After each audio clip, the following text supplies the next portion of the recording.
What's up, world? Welcome back to the African Effect. It's your boy Derrick here with Natalie. What's up, y'all? So today we have two very special guests. Yep. Y'all want to introduce yourselves? Sure. Hey, everyone. My name is T. And my name is Josh. What's going on, guys? Welcome. Not much. Thank you for having us. Yeah. Thanks thanks for for coming having on. us. Thanks for coming on. So we're going to get right into it. Today, we got a lot of feedback, right, Derrick, from people, and most people really wanted to kind of piggyback off of our most recent episode, and they wanted to talk about dating, specifically, I think, African Americans, right? Yeah. Like Africans dating African Americans and or vice versa. And we thought it would be really good to bring two people who have experience with that, just like we do, to kind of talk about it and share their experiences and their thoughts. So this might get a little bit interesting. So we just ask for everyone to just, share your thoughts as you're listening. But the Definitely biggest, be yourself, man. yeah, and I think the biggest question, and it can be for either Josh or T, I don't know how you guys want to answer this, but what's y'all's relationship status first? Well, we are in a committed relationship. With each other. Did With you each see other. that? What? Did you see that? What? You see how the man spoke up? What is wrong with That's you? a true man. No. That's a true man. He spoke up for her. What? And you know what? T? The good thing, you have a real man, because most men, they don't even know what they want. They don't even know what they want. They just know that they're not sure what to say. So that's why they don't say anything. They're used to playing games. But you got a real man, so you should be happy about that. That's true. And I would like to add that we've been together for next month will be 4 years. Dang. Yeah. Ball and chain, right? Not the ball and chain. Okay, so then that means before you guys found each other, obviously, y'all had experience in the dating world. Mm-hmm. And Josh, you're from... I'm Nigerian. And then T. Originally from Guyana. Okay, so you guys have dated African Americans, right? Yes. What is your experience, Josh? I mean, They're fun. They're a good time. yeah. I mean, African American women are nice. They're. I have nothing against them or whatever. I mean, I've had conversations with African American women, and I've told them that I like foreign women, and they've kind of looked at me like, oh, why do you hate black women? But that's not the case. It's just how I was raised. Certain things that I was raised with, I just have to go with a foreign lady. Why? When you say how I was raised, like what do you mean? Well, certain things that I saw my mom do, certain things that I saw my aunts do, certain things that I saw my older sisters do, which y'all, Natalie is my older sister. That's right. I am his sister. Certain things that I saw how things should be, and I just wasn't getting that with African American women. Again, nothing against them. It's just I'm just going with what. So So I have give a me- question. Oh, go I ahead. don't mean to cut you off. I have a question. So you said certain things that you saw growing up caused you to be like, nah, that's not what I really want. Can you kind of like touch on that a little bit? Like, give an example of something. For you saw. instance, Natalie, of functions or events that we used to go to, you would see even young girls who weren't a part of the function, when it was time to serve food, like they would be helping out, being Right. Serving, Serving doing food to things the like men, that, yeah. and it was just natural. It wasn't even a thing of, hey, go do this, and they get up and go do this. It was just, okay, this is what I'm supposed to do. And obviously, if you go on social media, there's countless posts of, oh, do you serve your man first, or do you serve this first? And you just see the reaction, like, oh, he has 2 legs, he can get up and do it himself. And I'm just like, I wasn't raised like Right. that. That's true. So- That's true. So I see that from a lot of African American women, and I'm just like, it's just small things like that kind of show you a bigger. Yeah, bigger and like picture we of it. actually, unfortunately, I know this sounds bad, but if you're African or of African culture and you go to an event and you bring a woman, and you're a man and you bring a woman, and that woman doesn't serve you, you get made fun of. Like, you legit get made fun of. If you have to go and get your own, made fun of? Yeah. If you have to go and get up and go get your own food, first of all, it's 2 things. Number one, it's a bad stain on the woman. Because to all the people there, it makes it look as though you're not domestic. You don't know how to take care of your home. And then secondly, it's a bad stain on the guy because it makes it look like you have no say-so in your household. So he's right. Like serving is like a really big thing. And I agree with him. I see that a lot on social media. Yeah, and one thing to kind of clear up is I know when a lot of people hear that, they think, oh, African men they expect you to do this all the time. They expect you to 100% cook and clean. That's actually not the case. Like a lot of African men, yes, we would like for that to be the majority, for the woman to majority do that. But we're not sitting at home saying, oh, every day you have to wait on me hand and foot. Every day you have to cook and clean. Yeah, no, I definitely agree. I think that there's, at least between us, there's definitely a balance there and an understanding. There's certain things that you do and like as a man that you're expected to do and vice versa. There's certain things with a woman, which, you know, I'm an educated working woman. There's certain things that I'm woman. Yep. I know that's right. There's certain things that I'm expected to do. And just going off of like me, you know, a woman's perspective on like dating that someone who is African and not just African American, it's just that culture, that understanding. I feel like a lot of our elders, you know, parents, grandparents, you don't see them like splitting up. A lot of them stayed married and they stayed in these relationships and they understood their roles and it's part of the culture. And, you know, it's just something that I've, you know, I mean, I grew up seeing and something that I just, you follow, you mimic it and, you know, you end up finding somebody that did the same thing. You know what I mean? They have that culture. They're rooted in, you know, what they know they should do. And I think that like when we met, I'll say, because like Joshua said, we're siblings. So when he introduced Tristana to us, I think one of the first things that like the family said was, "Oh, she's so homely." Like you would think that she was raised like in a Nigerian household. Like she's so homely. I know you're from Guyana, but you know, she's so homely and just the things that she does that are just so natural.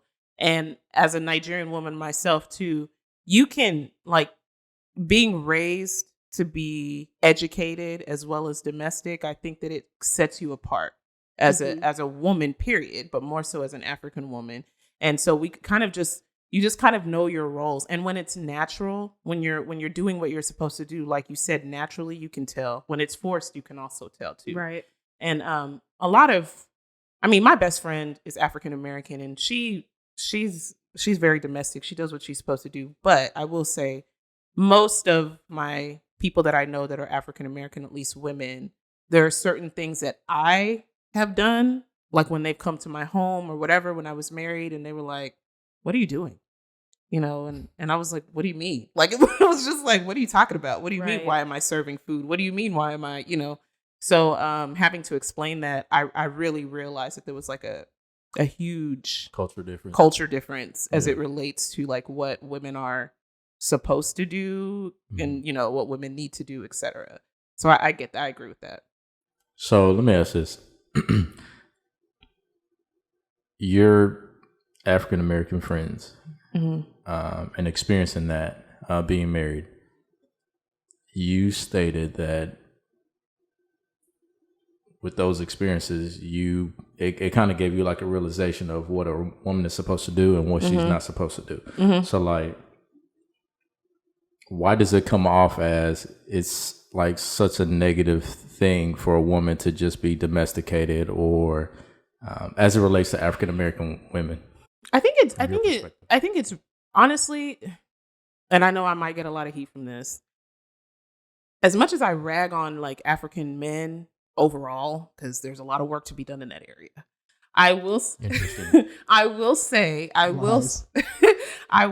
that there are more decent African men as opposed, in my experience, as opposed to the African American men that I've encountered. Right. Okay. And so if I think of that, why would I want to do all of these things for somebody that is not necessarily treating me well or is not doing what they're supposed to be doing? Why would I want to be domestic for someone that can't help me? Why would I want to be domestic for someone that gives me hell every day? Like, why would I want to do that? You know, at least with African men, like Tristana, I know, you know, if Josh does something, You just go report him to the family. And you know what I'm saying? Like there's that check. Yeah, but for me as an African woman, it was easier dating African American men because I didn't have to do all of those things. I didn't have to do the domestic stuff. I didn't have to do that. It was easier, right? But it's more fulfilling to date an African man because of the future and what I want, if that makes sense. It does. It does. Okay. What's your experience with African American women? Yeah. They're fun. They're fun. You sound like Kawhi Leonard. I'm a fun guy. I'm a fun guy. Yeah. I can't even. No, but anyways, as far as my experience, it is easier to date an African American woman because they're a lot more open minded. For me, there's a lot to relate with them as far as culture, even with Africans. Really? Yeah. So you relate well with African American women? Both sides. Because I grew up in a area where it was an abundance of African American people. It was just mixed. So I grew up, or I went to a high school or junior high where you got roasted all day, every day. Oh boy! So you learn quick. Like, dude, where'd I you got go to high school? South Dallas? No, I'm just kidding. You're that African, right? Okay. I'm joking. But as far as like relationship wise, my longest lasting relationship was actually with an African woman. It wasn't with an African American woman. I've actually gotten most of my headaches dealing with an African American woman because it seems like, and I don't know why, they tend to choose drama over resolution. And even speaking with other African American men that are my boys or whatever, they say the same thing. Like they feel like they choose drama over a resolution. And I don't understand. But they like that toxicity. They like that toxicity. Yeah. So I guess a question for you guys as men then is, if you like, I guess both of you guys said that African American women are fun. So are you saying that even when you were dating African American women, I don't know, I guess for you, because you actually married an African American woman, right, Derrick? But like overall, when you're dating them, are you dating them for long term, or do you know that it's not going anywhere? I'm dating them long term, depending on the individual. If she has all the characteristics that I need, that I require as a wife, then yes, I'm dating her long term. I guess because I've heard a lot of African American women, and as an African, I've heard African men say, "Yeah, I'm just playing until I'm ready to get married." Like I'm dating her or I'm seeing her, but when I'm ready to settle down, I'm settling down with an African or someone of African descent. I mean, or a foreigner, like Joshua said. Every man has their choice. I mean, if they choose to stay close to home, like that's their choice. Let me say this. So African women, to me, they're not so exciting. They're boring. They're pretty like, wow. There's really no excitement. You better stand in your truth. They're boring. Listen. There's really no excitement to them. Well, at least the Ghanaian women that I've entertained, like most of the interesting relationships for me, as it relates to like African women, has been with either a Kenyan woman or a Nigerian woman. And from my perspective, I think because with the Nigerian culture, because there's so much expected from the woman and they get treated completely different than Ghanaian women do, when you come to this side, it's like, I could relax a little bit. Not really, but I mean, I'm a Nigerian that's dated outside of Nigeria, and I don't think you can relax at all, actually. Really? Yeah. But you're saying that you feel like African women are boring? I just want you to say that again for the people in the back. African women are boring. Josh, what do you think? Let me clean it up a little bit. There you go. I think what a lot of African men will say is that when you're dating or dealing with African American women, are they fun? Yes. You know, there's a lot of things that, or well, I guess I should say it starts with the culture, right? Because as an African, there's a lot of things that you can and can't do, right? Like even when we're grown, like drinking a beer in front of your parents is kind of like, oh, Right. Yep. like, Cursing. you know, cursing or talking about sex or anything like that. Watching a movie where there's a kissing scene Right. with your parents. Okay, so let me ask this. Now that you guys are adults, you still can't do that? It's not that you can't do it, but you're just kind of like, I still do it. Well,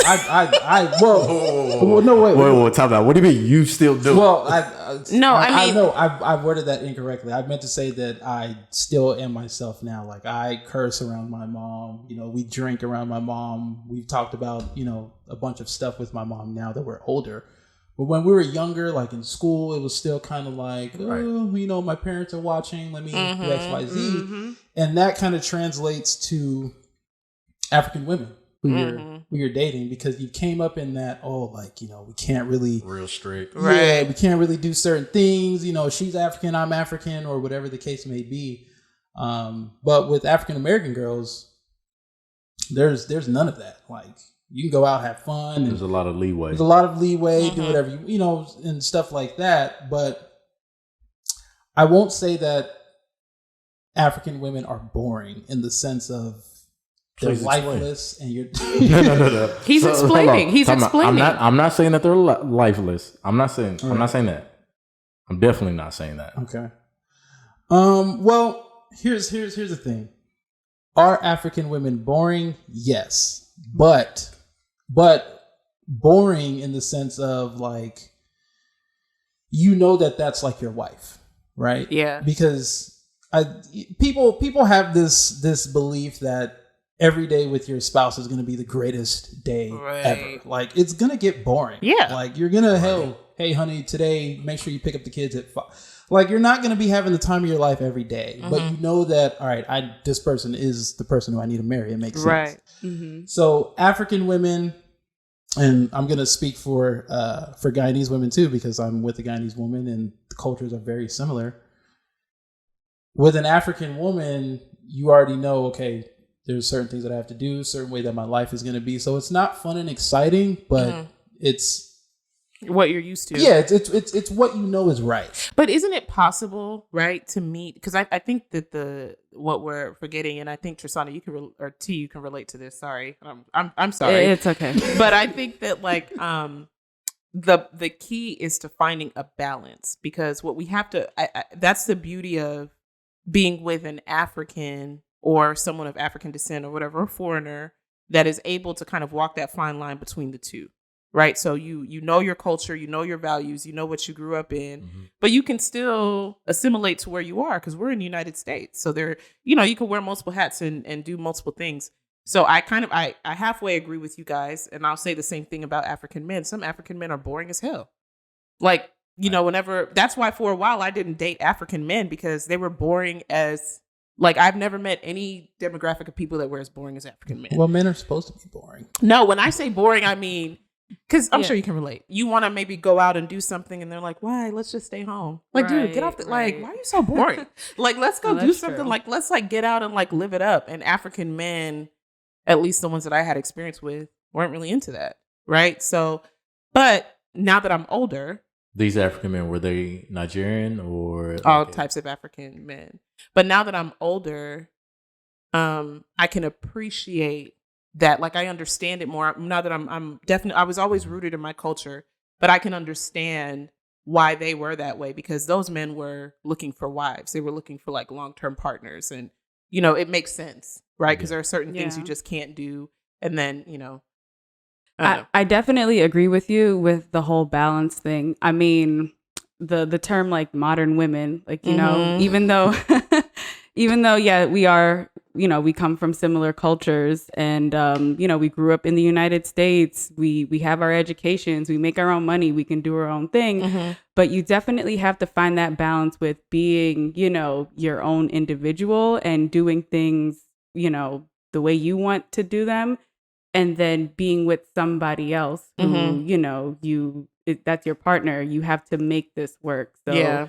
The whole going out every night or, just having fun, at some point you have to like realize like, like know who you're with, you know what I mean? And I think that like when you find your person, whether they're African or African American, sometimes staying inside is much more fun than going out. Absolutely. Like for real, like just chilling and like Absolutely. staying inside is much more fun. Like once you find your person, like I think that that's also something to kind of keep in mind because it's not all about like the extravagant thing. In order for us to have fun, if we always have to be doing something, you're probably not somebody I want to be with anyway. Right. And like he's my best friend. I want to hang out with him all the time. Oh, that's so cute. Yeah, whatever. But another thing, staying inside is cool. Men, we don't want to always go out and spend money. Like sometimes we just want to stay in the house and chill. Like So let me use this have a Netflix question. subscription. Mm-hmm. I have a question.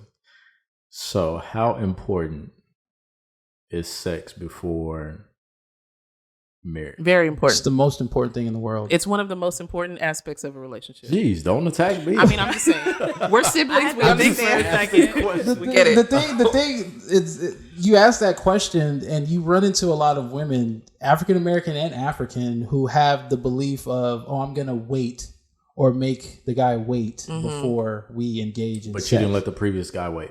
Exactly. It's Yeah, not well, necessarily it's about the bullshit. previous guy. Slow down. Yeah, that's BS. Like I've ran into countless women who are like, oh, I have to wait like 3 weeks or a month or So stupid. whatever. And I'm like, that's the dumbest thing that you can do because I feel like the number one reason why women do that is because they say, oh, I want to see if this guy likes me for me. Well, that's never going to happen until y'all have sex. I mean, that's just plain and simple. Because he needs to be able to gauge, like, look, am I going to be able to deal with this choom chow for the rest of my life? Like, Not the choom chow. No, check it out. So listen. so check it out. So you said that sex is very important. Yeah, as a woman, I'll say that. Mm-hmm. Okay, so like, what man wants to deal with, all of this stress and the sex is trash? Like, there's no makeup sex. I mean, that's insinuating that like the woman is just always stressful. I'm just saying. Most women who make you wait are stressful. But I mean, I think that that's so silly, and I really, I mean, I love Steve Harvey just off of just him being funny, but I think that shit that he did was so dumb.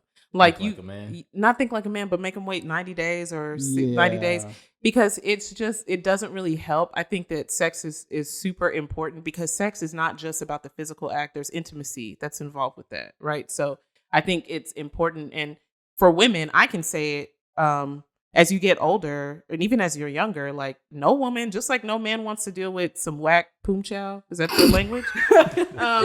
Poom chow. Women don't want to deal with some whack, sex either. Like women, we don't want to deal with that either. Although women are more prone to kind of just turn the other cheek, like, and deal with it. Ideally, like no woman wants a man that's bad in bed. So let me ask this: why do y'all turn the other cheek? Well, we'll turn the other cheek, and you got to back me up. what You got to happens? back me up All on right, this. let me Hold hear on, what wait, you- let me hear what you're about to say. no. We will turn the other cheek if we're getting everything else. Like if he's like holding it down as a man and doing, because you guys are good men. You guys are straight up honorable men, but there aren't a lot of men like that. Real talk, for real. Out there who are honorable women. I know, but I I'm just agree. Or saying. wife material. You're right, but I'm saying like, so when you find a man that's doing what he's supposed to be doing and gives you everything that you need and makes you happy and like she said, You'll is your best sacrifice friend. sexual life. The thing about sex, like, it's what you make it. Like you can make it a little better if you want. I feel.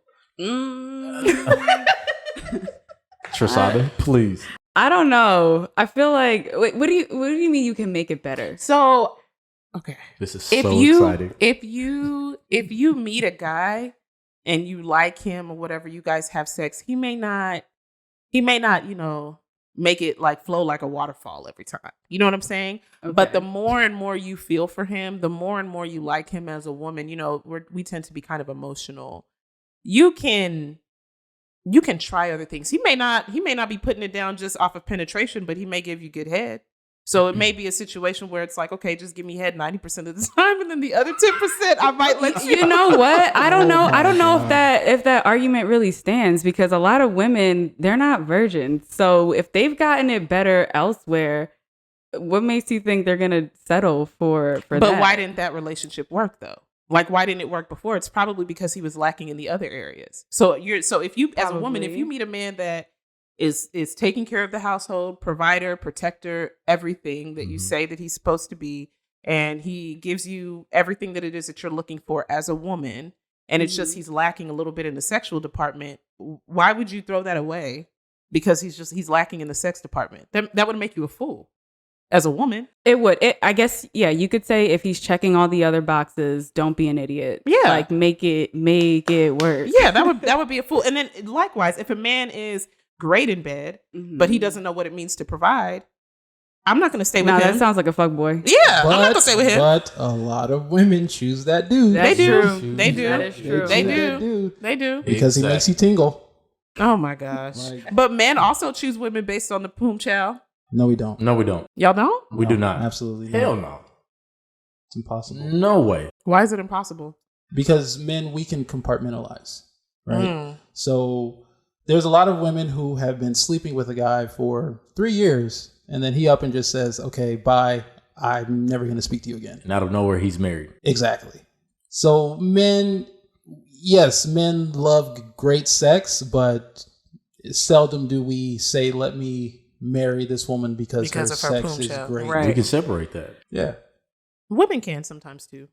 I don't know. I think women are more emotional creatures, so we tend to like have that bond, or like even that hope. If you're with somebody, I'm just being real, like, you know what I'm saying? I feel like a lot of women, if you start sleeping with somebody, you have that like hope that possibly you'll end up with that person. And look at her speaking. I mean, I think I can agree with you if I was in my 20s. Now that I have been married, I have a child, like I've been through some things. I'm just telling you quite honestly right now, even if the sex is good, even if I'm sleeping with someone, that does, the only thing that does for me in most cases, if there's no other emotional connection, or if I know I'm not going anywhere with this person, the only thing it does for me is it says, okay, it just says that this is what I'm doing with this person at this moment. Before, I wasn't able to do that. Before, I wasn't that kind of woman that was able to do that. But now the game has completely changed. So you, at this point, because you learn as you get older that sometimes you have to separate that emotion. So no, maybe in the past I would have kept dealing with what we would call like a fuckboy, right? But now, no.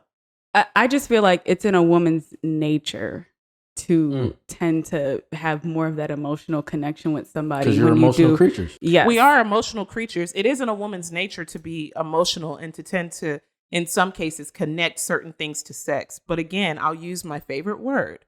With experience, right? With experience, you learn that sex is not something that you necessarily have to connect to emotion unless there are other variables that are in play.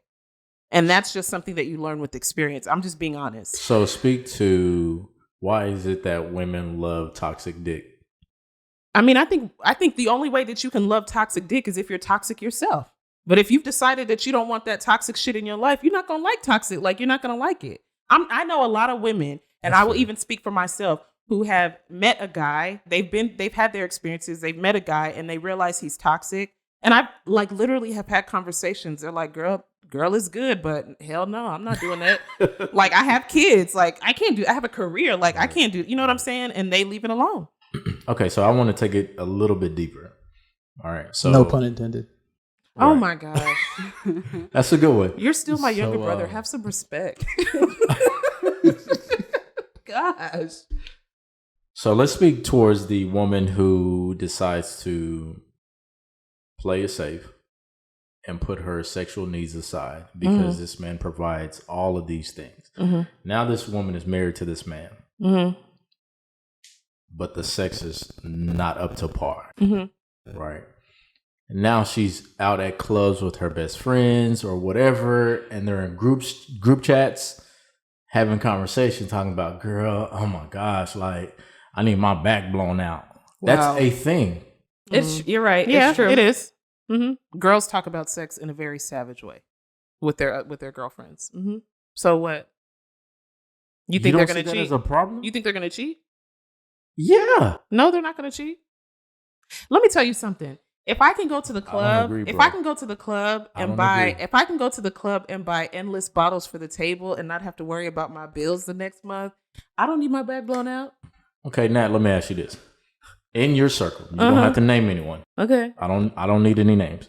You mean to tell me in your circle right now, you don't have not one female who's married right now who's thinking about cheating? And she I wants know your a dick lot of outside? I know a lot of females that are married that are actively cheating. Thank you. But it's not just because the sex is bad. It's also because the husband doesn't have a job. It's also because the husband may have cheated before. It's because they have children at home and he's not helping with the kids. It's not just about the sex. Yeah, but I'm speaking specifically towards sex. I'm not talking about all that other. I don't know any woman that is cheating because the sex is just bad. But if you ask her why she did what she did, normally with women, it's coupled with a few other things. Unless the woman is just a chronic cheater, a woman is not just going to wake up and cheat. It's a buildup. It's a buildup. There has to be a lack of a few things for a woman that truly loves a man or is truly invested in a relationship to go out and cheat. Because if I take what y'all are saying women are emotional. So cheating also has to be emotional, right? There has to be something that they're lacking. Yeah, and for women, cheating is more emotional. Right. And so 9 times out of 10, it's not just going to be because the sex is bad. It's going to be because they're not getting what they need in other areas. Okay. So kind of piggyback off that. Why do y'all think men cheat? I think men cheat because men naturally are not supposed to have one naturally. Just I don't think men are supposed to be with monogamous. one. Yeah, I don't think so. I don't think it's natural. Why do y'all cheat? I'm just kidding. Well, first of all, I don't cheat. That's right. African men don't cheat. But Derrick, why are you quiet? Derrick is mute. You know what? Like, it's so funny because you hear women say that all the time. Oh, you know, if a woman cheated, it was a buildup of all this stuff. But when men do it, no, men are just dogs. Men just cheat or whatever. But men, are we physical? Yes, but a lot of times, and I'm just speaking on what I've heard. Never cheated. But a lot of times there are some buildup to men cheating as well. Maybe Facts.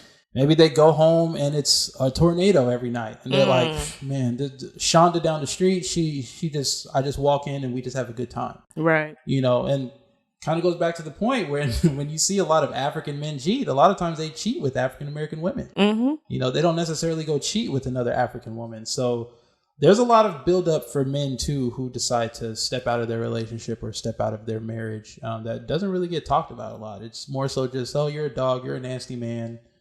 You deserve to lose everything. I mean, I think we were talking about this earlier. I feel like one indiscretion is forgivable if I'm like in a relationship. Depending on the relationship. Right. Yeah. Depending on what he provides. Exactly. Yeah. That's what it's contingent upon. Because if a man is making $30,000 a year and he just touches another woman, he's out the door. It's a wrap. First of all, if you're making $30,000 a year, why are you out cheating and not getting a job application? That's the reason why. But if a man is making a cool $250,000, his wife probably knows his mistress by name. But guy, I mean, hold on. I gotta speak for the guy that makes $37,000 a year. Like, so you mean to tell me like his emotions and all of those things don't matter either? I'm not saying his emotions don't matter. If we're talking just strictly off of what he's able to provide. I mean, in the last time we talked, you said that if you can't provide a certain lifestyle, you shouldn't be dating anyway. So somebody making $30,000 a year, according to you, shouldn't even be in a relationship. I said marriage. Oh, okay. Well, if you're cheating while you're dating, I mean, until you're actually married, you're single. So, and I'll be the toxic one and say that men can be forgiven for cheating, women can't. Yeah, that's a huge double standard. Wait, why can't that be? Well, it's not a double standard. Listen. The thought of another nigga going in my woman, it's unforgivable. I can't stand it. Oh, he's had it, bet I'm out. That is just, but you can do it. But a man can do it. Who's saying that I'm doing it though? No, not directly. Does it like go back to like how women are more emotional? So you know that whatever guy that she's with, there's probably some sort of like, you know, connection there. But men can no, has nothing to do with emotion. It's territorial. It's like if somebody breaks into your home, like you're infuriated because somebody broke into your home. If somebody sleeps with your lady, emotions or whatever. That's you know, one of the reasons why, like, you'll see a lot of married men who will, you know, that'll happen and they'll keep it quiet. They don't want anybody to know if they stay with their wife or whatever. They'll just say, you know, nothing happened, because we're so territorial. So when a woman does it, it's just like he said, another man was basically like on my property, essentially. Yeah, so for women, I guess for women it's different, because the first question we ask, the first question that most women ask is, "Do you love her?" Right? Because we want to know if like your heart is there, and if your heart is not there, then we're like, okay, well, there's some room there to forgive. Right. But like if your heart is there, it's over, because we can't compete with that. That's your emotional side speaking. That's what I'm saying. And so if you're for a woman, like if I find out my man cheated or whatever, I'm gonna ask, like, do you love her? And if he says no, then I'm like, okay, you know, we can try to make it work. But what won't work is if you're continuing to go back there, because obviously. So what if the reason why he's going back is because that Choom Chow is just better? Well, then he needs to go stay with that Choom Chow. But if it's according to Josh and what you guys said, that's not a reason for a man to choose a woman.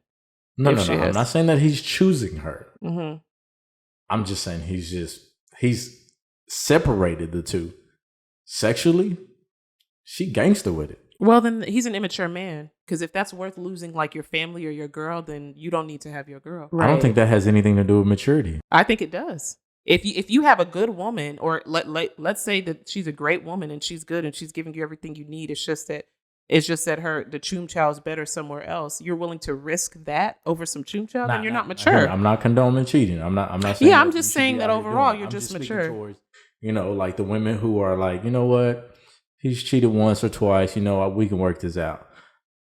Yeah, I mean, if it's once or twice, we can work it out. But if you continue to do it because you say her Choom Chow is better, you're not mature as a man. If you're willing to risk what you have at home for some Choom Chow.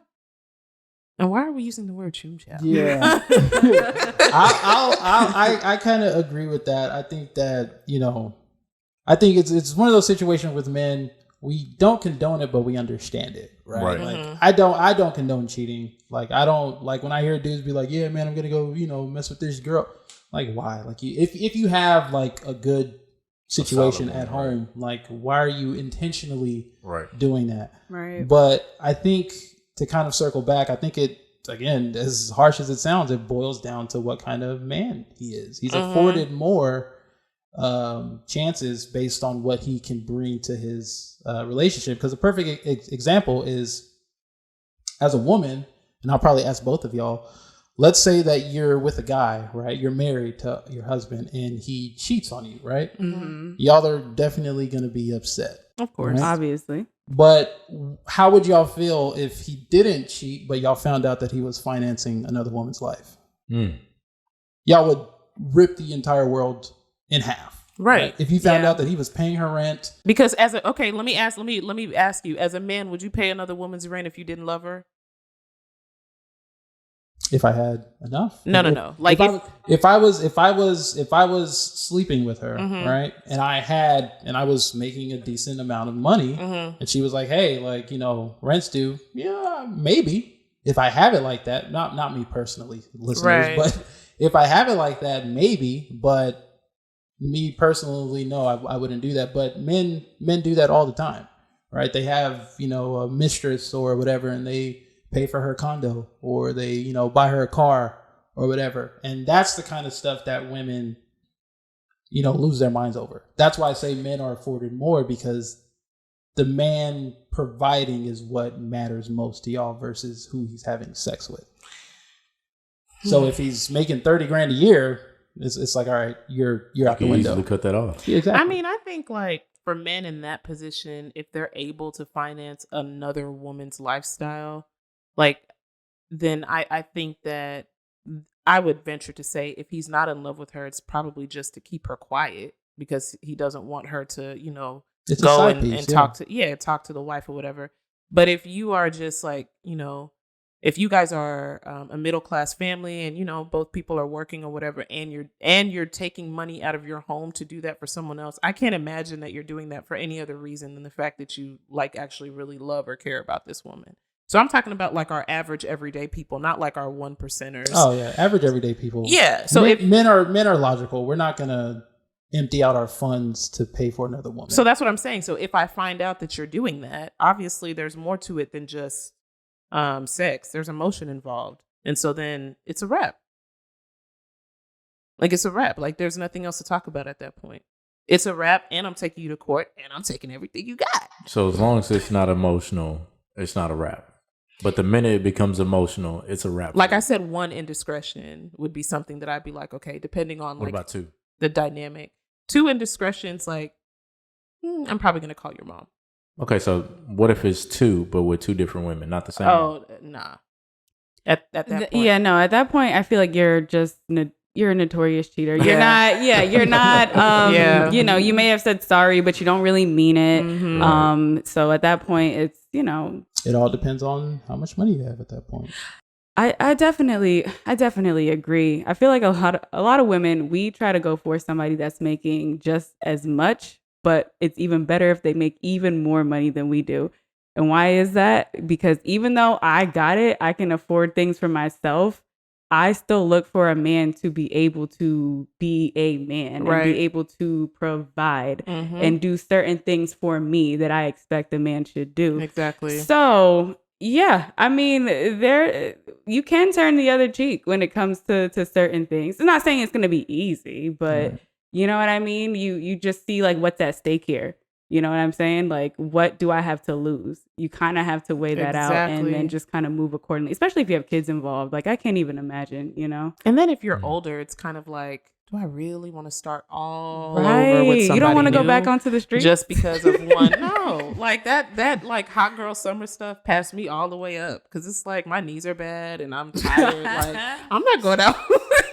I'm not going out there. Like, do I really want to? Like, and so when people, even now, like people ask you, like, "Oh, what's your favorite color?" I'm like, "Yo, I'm not responding to this text message." Like, it's draining. Like, do you really want to start over because of one? Like people still ask those questions. Yes. Yep.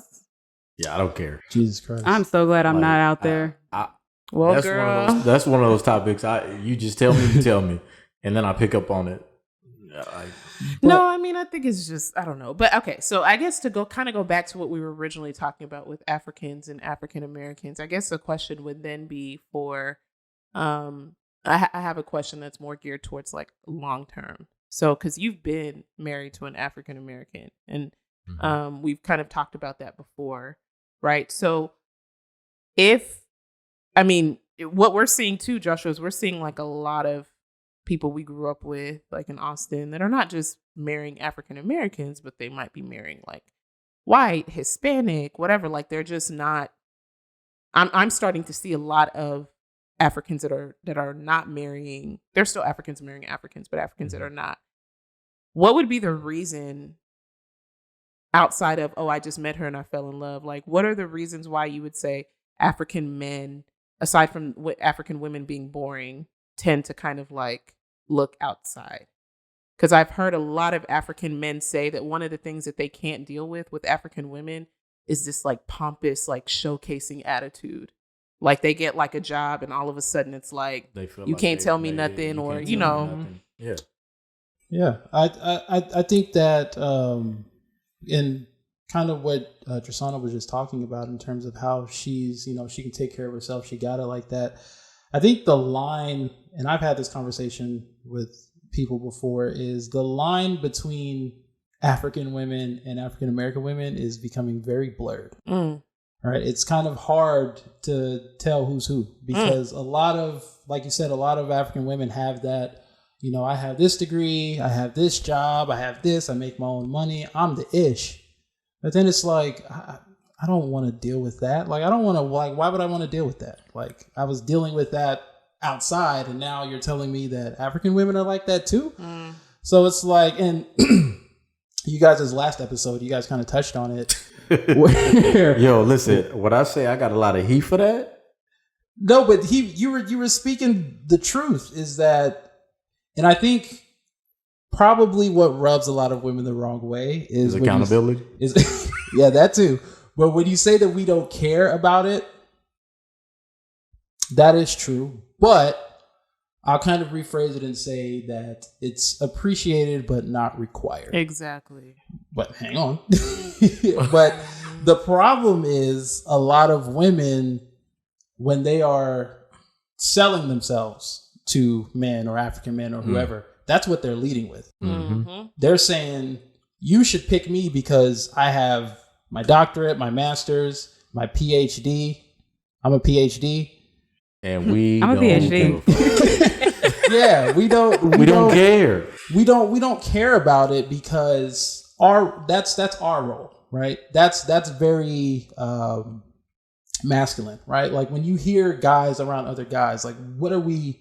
Because when guys are around guys and when women are around women, everybody's having like a pissing match, right? And guys, when we're around other guys, our pissing match is our job. I have better education than you. I make more money than you, right? That's what men do. When women are together, y'all's pissing match is, oh, look at my ring. Look at my kids. Look at my family. That's y'all's pissing match. So when a woman comes and says, look at my job, look at my career, look at my education, to us, it's like, that's manly as hell. So we don't, men of substance don't want that. There are men who want that, but usually those kind of men are men who are going to depend on you. But men of substance, we say, cool, nice, it helps. But what else do you offer? For what else? What do you offer that I want? Right. Because I told you that I don't want that, and you're just saying, well, just take it because I'm a strong, independent woman. So I think that kind of is why African men aren't jumping at the chance to say, oh, I just want an African woman off rip. Because we're seeing that, well, it's the lines are blurred. So, yeah, I mean, I think I can agree with that, and I like the way that that's being said. I think that in my, like I said, with my experience, and I know I say that a lot, there are a lot of African men, or even just men in general, that want to know what they're like. Well, what are you doing? Like, what do you do, and how do you, what's your job? What's your like, what's your role? Did you go to school? Did you do this? Did you do that? And I think that we're in an age, and I think I said in the first episode, we're kind of like in that progressive day and age where women, not even just with men, but even women with other women, it's all about like, what are you doing? I have this much money. I have this job. I have this degree. I have this certification. You can attest to that, right? Like, yeah, women are in a pissing match with each other now with that. Like, for real. And that's problematic. It's like, it really is like a mean girl type like environment now. It's like, oh, I'm doing this, I'm doing that. What are you doing? They think that they're better than themselves or better than, their peers and everything. So let me ask you, why do you think that's the case though? Like, how did it get to that point? I think that it's because it has to be like, because we're kind of in that like, what would you call it? Feminist movement, like women, like let's show the world that we can, we don't need be men. Like men. Yeah, we don't need men. Yep. I'm gonna tell you right now, I need a man. Same here. Like, I agree. Like, I don't care. Like, needs a man. I need one. And even though I have a career that, is good, that doesn't necessarily. I don't care about that. That's not what I care about. Like he said, he's right. It's all about like your family and your relationship and stuff like that. I don't care about the career. If I could do without the career and have everything else that I needed, I would do without it. Even though I worked really hard for it, I would. I want to jump in here because like when we first met, I remember like my mindset was like, okay, like what does he do? Like first you want to know what he does. Why? Because you want to know how much he potentially makes. I don't think you didn't really, like I told you what I did, but it didn't. I didn't give two shits. Yeah, you really didn't. I don't even remember what it was. So we met when I was 24 and now I'm 28. And I feel like my mindset has definitely shifted. And it's so crazy because a lot of the friends I have a lot of single friends and there are certain things that they do or their mindsets that they have. And I'm just there and I'm trying to be encouraging and I'm trying to let them know, like, I think maybe you should do this or don't lead with that. And a lot of them feel like, oh, you're insane. You're wrong. You don't know what you're doing. But then, I have the outcome that they want. I'm in the relationship. They're the ones that are like still single. So I definitely think, yeah, women, if we understood men a little bit more, men of substance, African men a little bit more, I think it would definitely help us. And if we, put our ego aside, I think it would definitely help us. In my opinion, I think the worst thing a woman can do is take advice from another woman as it relates to men. Facts. Because y'all don't know us. Right. We know ourselves. So that's why in the introduction of the podcast, I stated specifically it's very important for every woman to have a man with substance in their corner. Right. Because that man will tell you what that bastard is doing. Yeah. He will. I agree with that. I think that that's important. And then I think, like, contrary to you, a lot of my friends are married or in relationships. And actually, I think I can say even for my best friend, she's like a boss in her field. She's doing what she's supposed to be doing. But she does not neglect her family for her career. She doesn't put her career above her family at all. Like, it's not, I mean, she works really hard. You know, she does. But she makes sure that she prioritizes her family first. And I think it's also important to understand, like, if you have a goal in mind together as a couple, you may have to work really hard. Like, as a woman, you may have to put in like those extra hours and work really hard because maybe you guys want to start a business, or maybe y'all want to build your family up to a certain level. But you should never, as a woman, prioritize or at least put your career up at the top before anything else, because that's not what sustains a relationship as a woman. Okay, I have a question. For the folks that are considering marriage, let's assume this. Like y'all? Of course. Y'all are so cute. Like, super cute. I wish you guys So could cute. see them. They're like so adorable. Don't ever call me cute. He's so cute. Okay. Let's say Grace makes X amount of dollars, right? And Joe makes less than she does, right? He's your average working blue collar guy. She has her doctor's degree or whatever, and she's making six figures, and he's not. All right. But the household is not happy. There's no peace at home, because typically men, we seek what? Peace. We just want peace at home. And he knows the problem is her job. So if he asks her to quit working and be a stay-at-home mom, look how quickly you popped your neck. But they would have to probably downgrade their lifestyle. Exactly. So my question is, how willing are you as a woman to do so, knowing it's going to save your marriage? Ooh. First of all,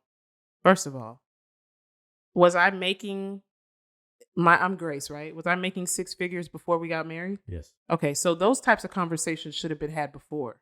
Like, that's what I'm saying as being a man, right? Those are the kinds of things that I'm saying. Like, as a man, you should be able to, like, have those conversations ahead of time. As a man, you shouldn't even, if that's something that's bothering you, is like her job, you know, it's stressful, you know, it might bring some sort of contention in the home. Obviously, if you were dating, you would know that her job was stressful. You would know that that it's bringing some sort of issue even in your relationship. So why would you then take it into marriage without saying something about it? I feel like even if you talk about it, it's different when it actually happens. Because you could say, "Oh yeah, sure, I'll leave my job, I'll stop making money, and I'll just take care of the family." But when you actually have to do it, I honestly think it's a whole different ballgame. No, what I'm saying is, as a man, you shouldn't even let it get there. That's what I'm saying. Because if, like you said, you would have to downgrade your lifestyle. But as a man, if you know that eventually, you know that this woman, that your wife's job is stressing her out, and you know that eventually that's not something that you can sustain for a long time, you wouldn't go along with creating this lifestyle based on her income, because you know that you wouldn't be able to sustain it. Why wouldn't you? You understand what I'm saying? Like, if I know that I'm going to cut something, why would I continue to keep living it? Why are we in this house where only she can afford the mortgage? Why would I even agree to that if I know that I don't want her to continue working this job? Okay, I'll say if I am Grace, right, and I decide, okay, to consider this, I think certain things I would look at or ask is, okay, so with your salary, are we still able to keep the lights on, keep the roof over our head, you know, send our kids to their activities, stuff like that? If that is possible, and there's other pros that come out of it, like, let's say, like, a lot of working women, like, you have other people raising your kids, you have other people stepping in to help out. Now you have that time. You have that time to work on your family structure. And I'm sure your kids, you know, they're going to be happy my mom's around to do this, to go to all my games, to do. So I think for me, I would definitely consider it. Knowing how my mind works, I'm going to try to find other ways to make money while I am at home with my kids. Mm-hmm. But I think it's something, I don't know, it's a duty. It might be a duty at that point. You know what I mean? It may not be what I want to do, but it's what I have to do. Because what's the alternative? Being divorced. I mean, I think that hold on, time out. So let me ask this, Natalie. Are you telling me that if it boiled down to that, so let's assume that everything happened the way that you're talking about. You had the conversation prior to and all of those things. Yeah. And life fucking just happens. Right, as it does. Right. Mm-hmm. So now you're in this situation and your man asks you, hey, I need you to cut back on your hours or I need you to stay home. Yeah, and that's what I was actually going to say. I was actually going to say, like Trisana said, there are alternatives, right? I'm probably not going to, especially if we've developed this type of lifestyle for ourselves, I'm probably not going to be able to go cold turkey and just quit my job. But I would be able to maybe like go part-time. Or I might be able to, like you said, find something else that's less stressful to where I can still contribute to the home. Mm-hmm. Because while it is important, and I can say this as a mother now, while it's important for me to be involved in my child's life, it's very important for me to be there for all of his milestones. It's equally just as important for him to be able to eat, right? It's equally just as important for him to be able to have a comfortable home. So the worst thing and no parent wants to do this, and you're a parent, no parent wants to take their child from a comfortable situation to a less than comfortable situation. You don't want to do that if you don't have to. So that's the balance that you have as a parent, is finding that balance. So I would probably cut back on my work hours because I also don't, the same way that you don't want to take your child from a comfortable situation to an uncomfortable situation, you also don't want to take them from a 2-parent home to a 1-parent home. So I'm going to do everything that I have to do to stay married, but I'm also going to do everything that I have to do to make sure my children are comfortable. I have to just find that balance. Okay. Boom. I think if we're living in a real world, I mean, all of this sounds nice, but majority of women making 6 figures, out earning their men, are not going to quit. They are not. They're not. It sounds good to say I would change it, but the kind of woman who does that is not going to give that all up. And I'll tell you why, because a 6-figure woman in her world had to just, it was hard. Mm-hmm. She had to work her tail off to make 6 figures. Mm-hmm. So then to come to her and say, because number one, let's be real, a woman making 6 figures who marries a man making 30,000, she feels like she's settled. Yeah. She does. Mm-hmm. She does. Even though she didn't, she feels like she's settled. So then to tell her to take the man who you settled for and give up your career, that woman's not going to do that. So let's not use the scenario of a man making $30,000. Let's say he's making 85. Oh yeah, then yeah, of course I would. 85 women making 6 figures are still not. I mean, if he's making, look, the thing is, you have to know what They're not. But you have to. You are not. But what I'm saying, saying is, like, I'm not going to give up my job. Like Trisana and I said, it's not about completely giving it up. I'm not going to do that. Yeah, I don't think I would just completely stop. I would scale back. Money. I would scale back, or I would find another way to bring in some money. Women are historically allergic to downgrading.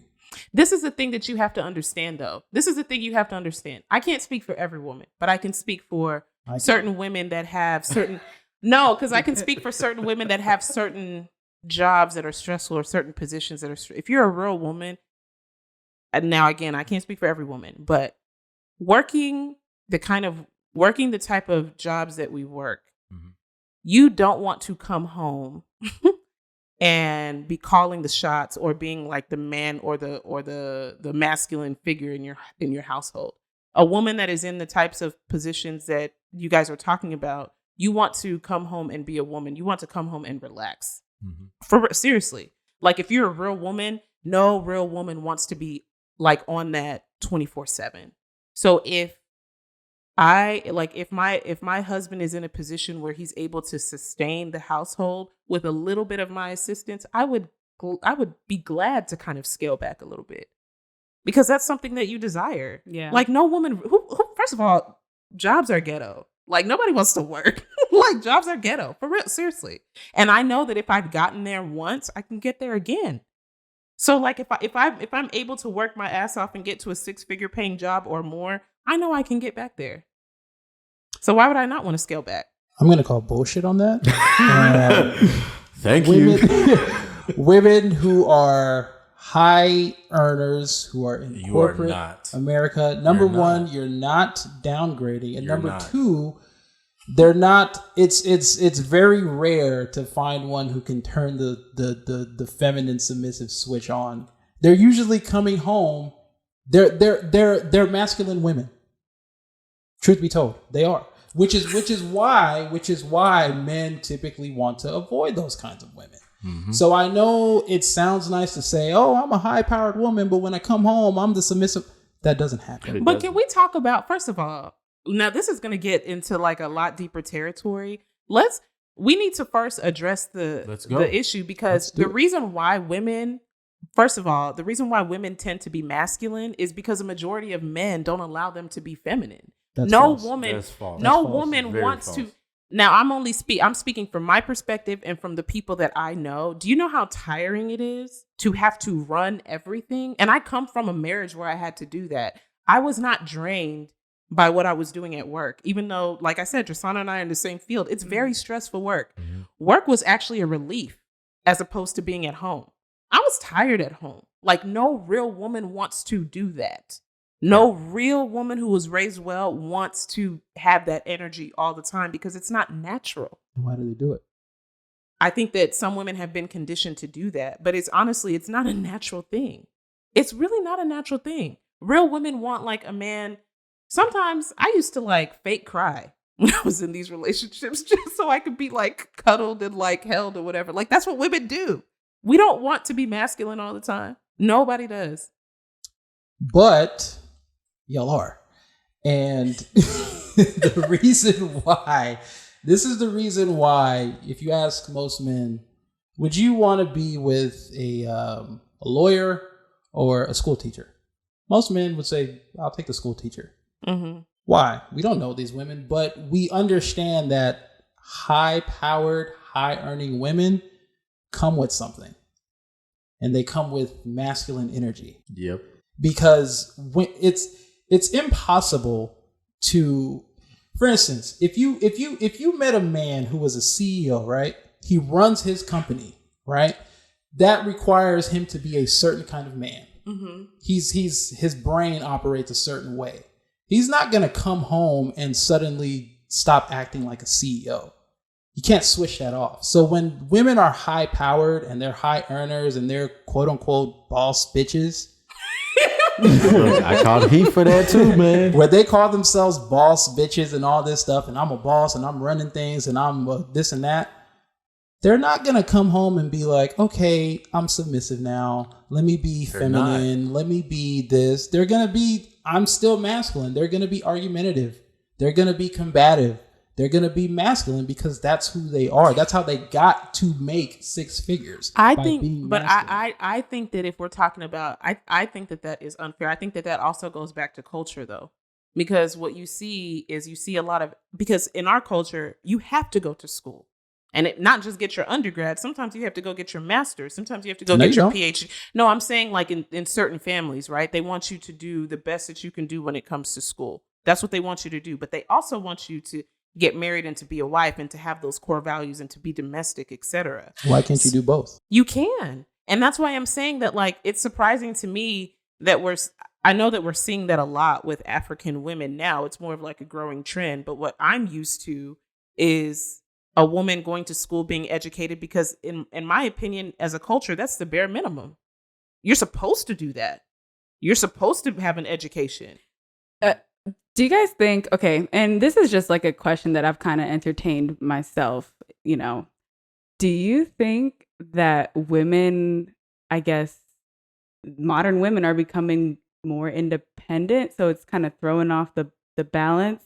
Because think about it, my grandparents, the women didn't go to school. Exactly. They worked. They did work, but they didn't go to school. They didn't have these egos. Mm-hmm. They built. They made everything like with their hands. You know what I'm saying? So I feel like, and I mean, maybe I'll get some heat for this, but I feel like it's to the point where we are becoming more independent to where it's throwing off the balance, and it's making Very it much so. even harder for men to be men in these and we're being relationships. told, and that's why I said that we're in that feminist era where women are being told you don't need a man. You don't need a man for this, and that's completely and totally false. And that goes back to Derrick's point of don't listen to women. Because single women keep women single. Right. Yes. Mm-hmm. So when you're listening to women say, girl, go get that degree. Go get that PhD. Or whatever. Go get it. Go get it. You're going to be a boss. We're going to take a vacation and stand in formation as proud black women. We're strong. We don't need men. And they don't realize they're looking to their left. They're looking to their right. Damn, none of us have men. Right. You know, and we hate going home to an empty house, drinking wine and watching Netflix all day. We hate that. Like that's a miserable life. Yeah. To come home to nothing but silence. And I think that Oprah actually said it one time, and my preceptor in nursing school also said it too. When I think we were in our OB cycle in nursing school, and she doesn't have her own children. And she got married to a man that already had kids. She got married like when she was in her 40s, and she said that was probably her biggest mistake. She focused on school. Mm-hmm. She focused on being the first person in her family to graduate, and that was her biggest mistake. And Oprah has notably said that as well, too. She was like, if I could go back in time, I would have had my family. Yeah. Like, having all of this money and stuff is good, but I would have had my family, because when you peel back all of the layers, a woman's core DNA, and that's what I keep saying, a woman's core DNA is to be feminine and to have her family at the core, right? But I think society and experiences or whatever have kind of skewed that a lot. But women naturally want to be feminine. Women naturally want to have a family. That's why you can go out to a function and you'll see 7 or 8 year old boys at a Nigerian party running around, but then you see the 7 or 8 year old girls taking care of their little baby siblings, carrying the baby to the bathroom, changing the diaper or whatever, because that's natural for women. That's natural for girls. That's natural. Yeah. But then when you grow up and you live in this society where people are telling you don't need to be that, you're more than that, you're more than this, you're more than that. That's not all that you are. And that can be true, but don't take it to the radical extent to where you're saying you don't need a man, because that's just not true. It's just not. Ladies, please listen to men. We know what we want. Not the fuckboys though. Men with substance. Yes, men of substance. MOS, men of substance. I know that's right. Listen to those men. Don't listen to your single friends. Don't listen to your old auntie. Keep your ass single. Who's never been married. Listen to. I'm telling you, they exist. Those old ass aunties. Girl, you don't need this. Look at me. I'm beautiful. No, you're not.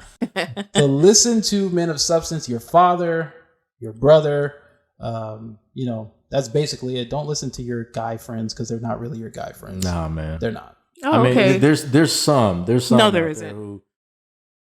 There's no such thing as a guy. No, there isn't. No, there isn't. I mean, well, nope. So Steve Harvey's. And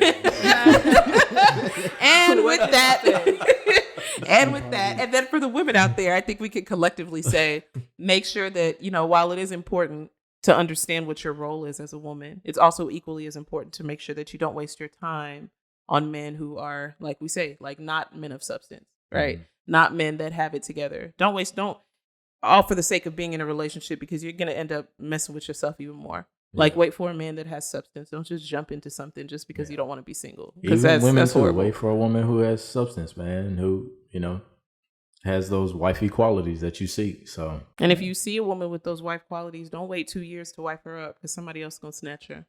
Boom, I said what I said. See, okay, so I have to think about that. Us as men, it does not take us long to determine if a woman is wifey material. It does not take long. It doesn't. So how long? So when did you determine? Let me ask y'all. Okay.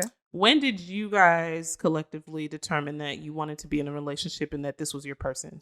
Pretty early. Like I put it on record. Like, I am gonna marry this woman.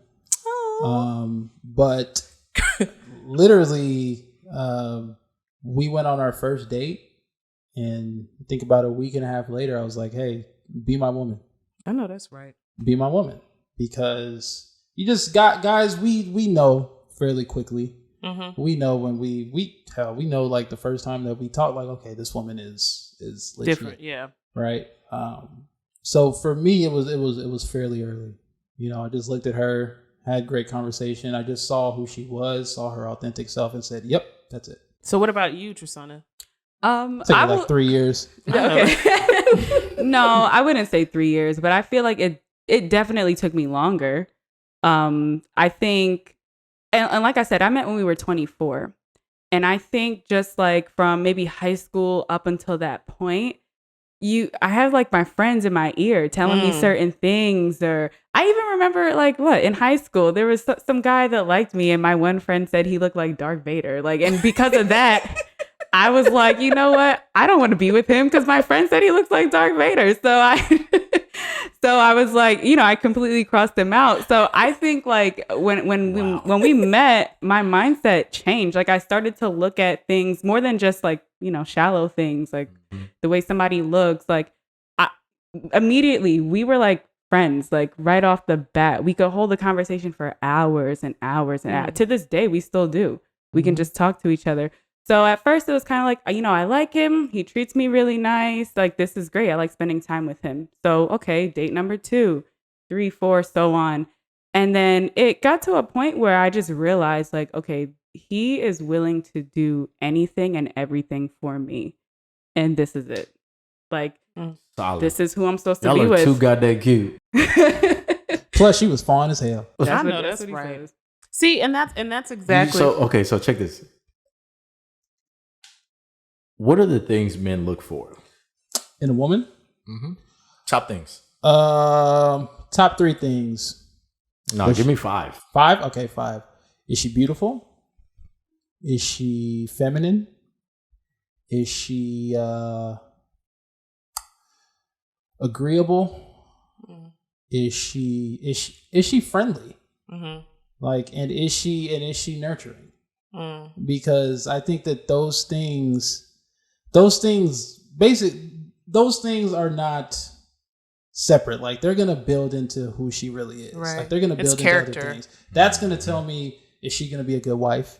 Yes. Is she gonna be a good mother? Yes. So that's what men typically look for, ladies. All men. I'm not saying, oh, it's just me. No, that's what all men are looking for. Is just a feminine, very just kind, soft woman who compliments us.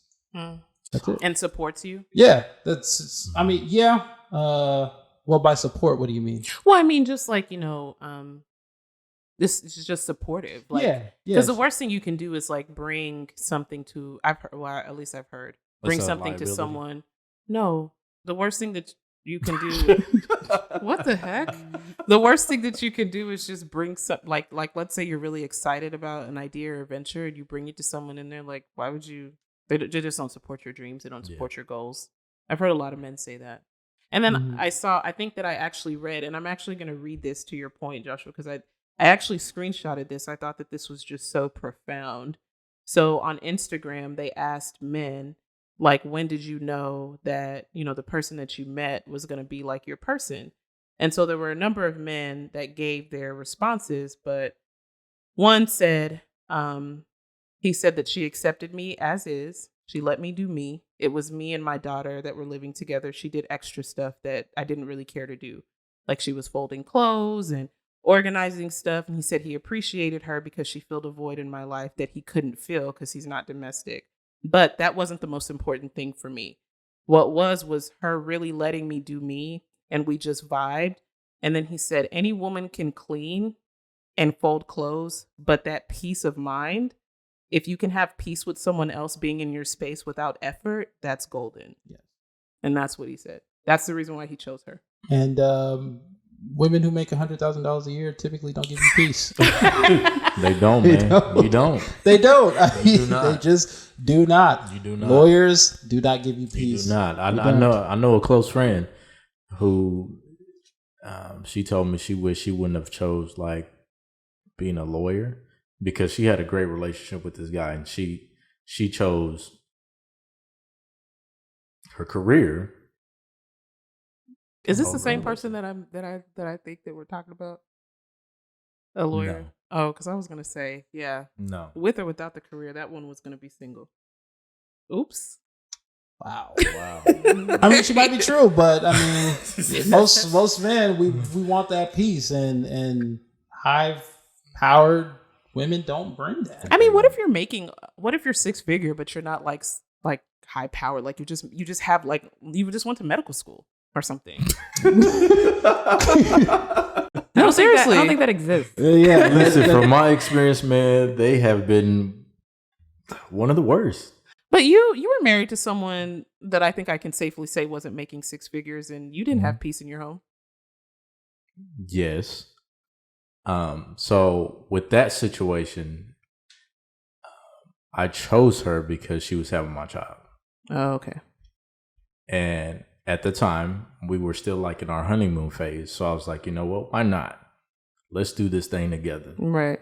Right. And, had I listened to my mom where she said, you know what, just give it another year, let's see how things like play out, get through that honeymoon phase, and then you'll see. Because like you always say, adversity reveals character. Exactly. So then, okay, so Tristana, let me ask you, as a woman, and me too, but I won't answer. What are the top 5 things you look for in a man? Okay, so how much does he? Yeah, how much does he make? That is so ridiculous. How much money does he make? Are you still friends with her? Yeah, actually, yeah, we've been friends since we were 12, so she's still around. Is she married? No, she's single. She's celibate. So she's oh my god. And we talk, and there's religious reasons involved, and I try to be respectful, but I'm also I want to just shake her and be like, girl, look, what are you doing? If you're a grown woman and you're celibate, you're a fucking idiot. Oh my gosh. Okay, Tristana, just answer the questions. What are the 5 reasons? What are the 5 things you look for? Okay, if I'm being like completely honest, okay, how much money does he make? Is he taller than me? Is he willing to spend his money on me? Like, how tall are you? She's like 5 foot. 4'1". 4'1", talking about I want a guy My that's son 6'5". is taller than you. Like the majority of society is taller. Okay, look, if I can look directly into your eyes, there's a problem. So I need you to be taller than me. I think that was 3, maybe. Okay, and 4, what else do I look? Is there can you do things like a man? Can you fix things? Can you repair things? And then also too, like, can you also just make me feel at peace or make me feel like loved, wanted, things like that. Yeah, and I think I probably don't look for the height thing, not as much.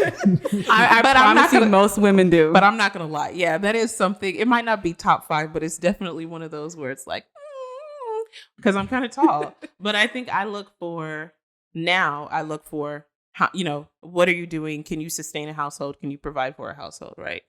Are you I'm honest, like, do you love children? Because I have a child now. So it's like, are you a family person? Like, and then the next thing I look for is like, can I have a good time with you? Because I love to laugh. I love to have a good time. Like, are you fun or are you just dull and boring? I literally will not talk to you if you're dull. And then that was interesting. And then number four. You know what's funny? There's a lot of women out there that don't know how to hold conversations. I'm not one of those women. No, hang on. That is probably the most factual thing said tonight. We have been lied to. We have been bamboozled. There are a lot of women, if you sit them down, that's why one thing that I always tell guys is like, when you're like meeting a woman, just talk to her. Don't be distracted by doing all these extravagant first dates. Take her to some place where you can sit and talk. Right. Because women, I always joke and say this, like, with y'all's makeup, y'all can hide ugly, but y'all can't hide y'all's personality. Right. It's going to come out. Y'all can try, I'm this, I'm that. But when you keep talking to them, you realize this woman can't even. It's the same thing for guys, too. I agree with you because I hear that a lot. Guys say that women are dull, but it's the same thing for men, too. I cannot stand adult. No, there are a lot of guys that do not have good conversation.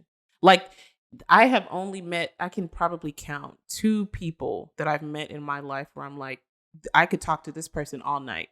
And like, not even, it feels like I've known them all of my life. But most men, and I don't know if this is because they're just used to meeting dull women, they can't hold a conversation. Or maybe they're nervous. I'm not sure. But I definitely look for somebody that's fun and that can hold a conversation. I look for somebody like, this sounds maybe a bit superficial, but someone that smells good, that has good hygiene, because you'd be surprised. Like most women, that's why they say that most women smell you before they see you. If you smell good as a man, there's some doors will be open for you. I'm trying to tell you. That's true. Like for real. That's like true. Women love men that smell good. And then I'm looking for like masculinity. Like she said, someone that can fix things, take care of things, someone that I feel safe around. Mm-hmm. Like those are the things that I look for sure. Josh was about to say something. I want to hear it. Men. Oh God. Okay. Because he knows he's about to get canceled. I am. Men in mass, in majority, are more interesting than women. But here's why. So when you say most men can't hold a conversation or most men are boring, here's why I disagree with that, is because we've had to talk to women our whole lives. Mm-hmm.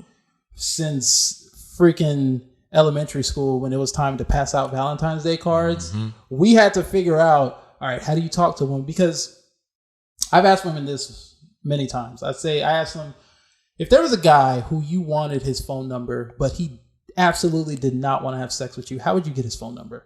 And women say, oh, I would ask him, where he's from, and ask him what his name is. Do they sound like that when they be at?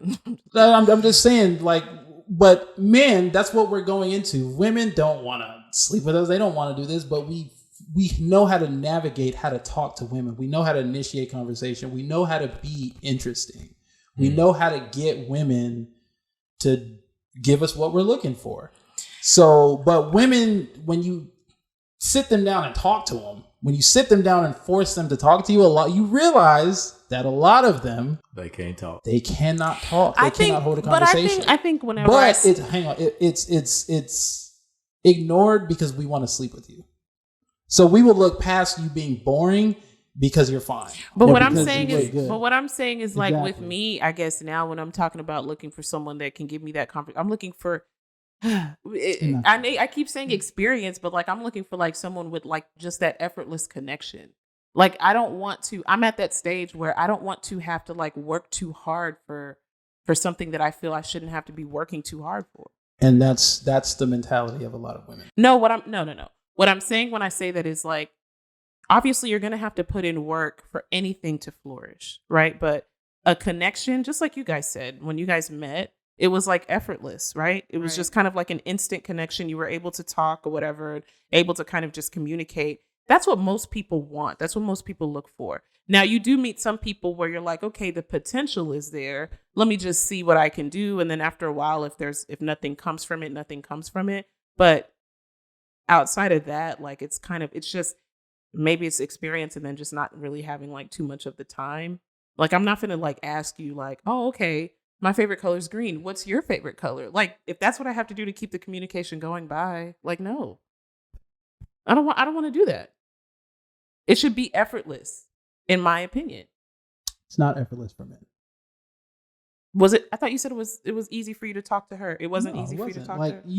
As a man, you still have to, because women, like when you're talking to women, you say the one wrong thing, they're like, all right, that's it. He said something stupid. Real standoffish. Yeah, he says something dumb. I'm not going to text him back or this and that. That's not true. So even if you meet somebody who you connect with or somebody who you vibe with, men, we still have to be interesting. We still have to work to be interesting. And that's why I say we're so good at it, because even though we're working, to y'all, it feels effortless, but it feels effortless because we're so good at it. But women, we also have to work too. Like, even though it was effortless, not as hard, though. I can tell you, well, maybe you can answer, but even though it was effortless between the two of you, like, I'm sure that there were still things in the background where you were like, okay, I got to make sure this, I got to make sure of that. I got to make sure I look this way. I got to make sure I'm doing this. I got to make sure I smell. I have to, like, women, if we really like a guy, we're thinking about that. Yeah, they're the three those exact same things. But they're the three S's. We have to make sure we smell good. I know, but what I'm saying is like, and then you also have to make sure that you keep him interested. I guess as you get older, you understand it, because men, there are more women than there are men.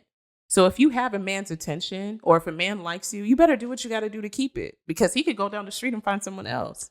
But a lot of women do not think like that. But that's how I think. A lot of women think the opposite. They think we outnumber men, so somehow that makes us more valuable.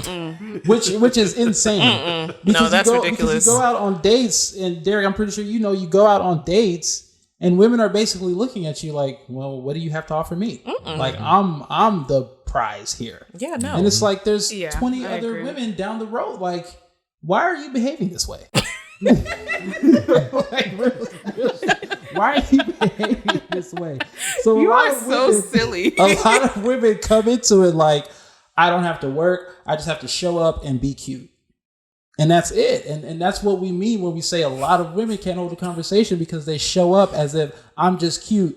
You should take me. And because men want to sleep with these women, we'll be like, yeah, she's kind of boring, but I'll take her. Let's see what happens. And just for everybody listening, Josh gets this from my dad. Because my dad used to be like, my dad literally was the king of, you could go to him and tell him, yeah, you know, I've been with her for 3 years, but she does this. Find another one. Like, that's literally what he would say. And then he would make that face like, why are you even dealing with that? Just go find another one. My dad was the king of that. Like, so that's why Josh is like this. I mean, I'm not like anything. This is most guys. This is most guys. I think women underestimate how much guys get together, and it's like we've all lived the same life. You know what's so funny? Do you remember the first time you told me that these women, like, they don't know how to hold conversations? I was shocked. Me too. I was so like, shocked, what? and I didn't believe you. I did not believe you. And I had to pull up messages like, look at how dull some of these women are. I'm shocked. I was shocked too. You know what? I think it's because, like, maybe like the narrative out there that, yeah, I'm a queen. I'm a queen, sis. Like, I'm this, I'm that. Any man would want me. You have that type of mentality, but that's not. Dude, we are so good at it that we can sense it immediately through text messages. It doesn't take long. Mm-hmm. So then when you're like, he just went cold turkey and he's ghosting me, it's a reason why, because your conversation sucks.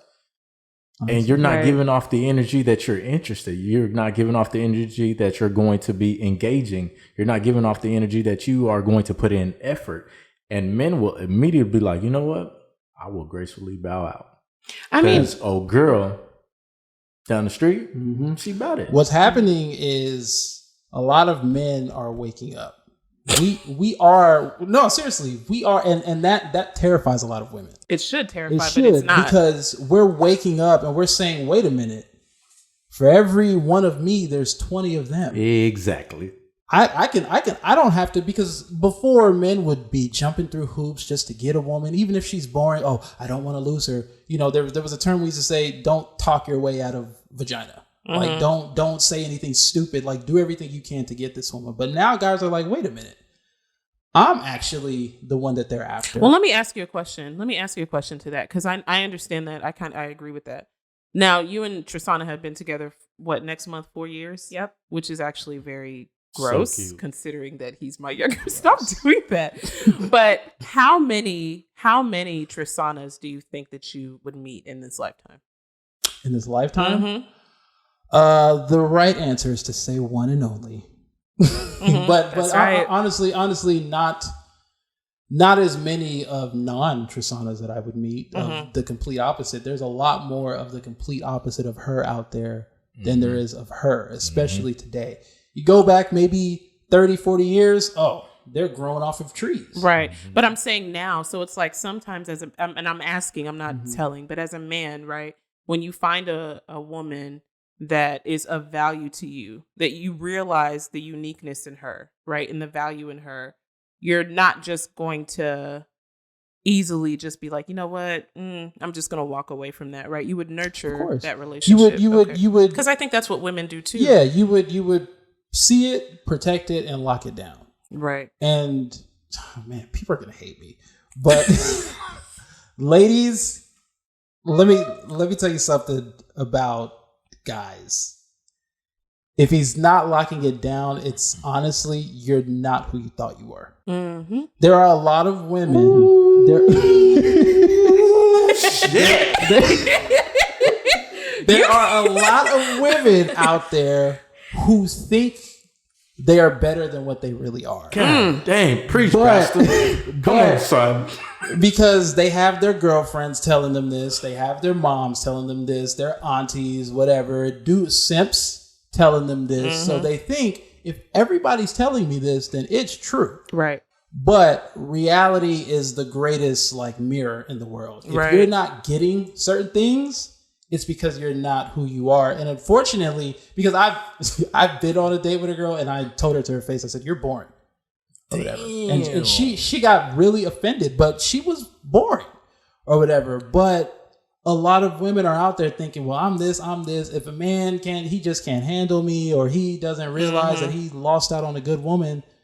Sis, you're not that good. Not You ain't sis. as good as You're not as good as you think. You're never as good as you think. Men and women, you're never as good as you think. Right. If you Goes think you're both 100, you're probably 90. If Right. you think you're 50, you're probably 40. Right. So a lot of women are out there thinking that they're hundreds, thinking that they're tens, thinking that they're this and that. But the men are saying, "Oh, slow down."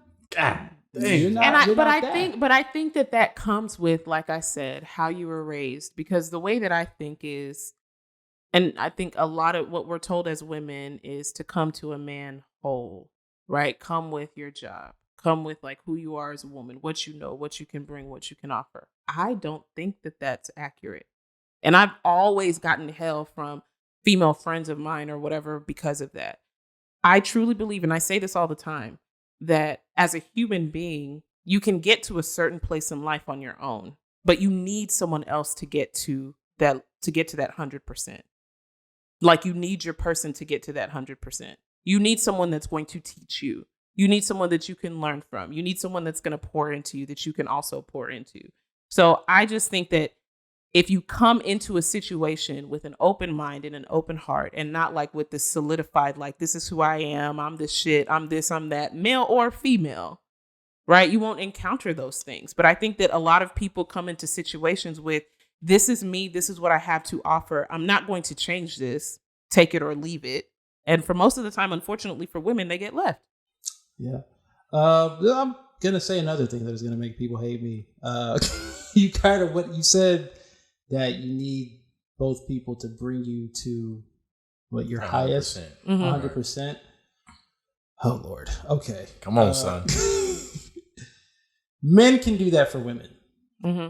Women can't necessarily do that for men.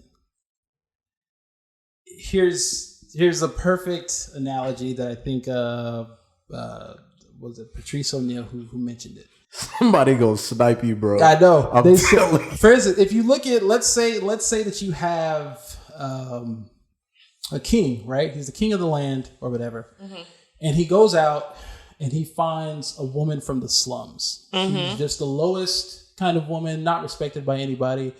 But he says, "I'm going to marry her." In the blink of an eye, overnight, what does she become? A queen. The queen, the most respected woman of the world. You flip it. You take a queen, Queen Elizabeth or whatever. She goes and finds a man. He doesn't have to be the lowest of the low. He could be an average man. She marries him. He doesn't become king. He becomes the queen's husband. So I think for what men are sought after for, providers, protectors, X, Y, and Z, a woman can't really bring you to that 100 level. A man has to do that a man has to make himself 100. He has to be willing and want to do those things. He has to make himself 100. He can't say, I need a partner who's going to take me to that extreme. That's why women are with men who they try to change and they realize this dude is not changing. Because you can't change men. Because you can't change a man. You can't. He has to be that man already. No, I mean, I'm not saying that I think that you can change a man, because I also believe that who you are is who you are as a person.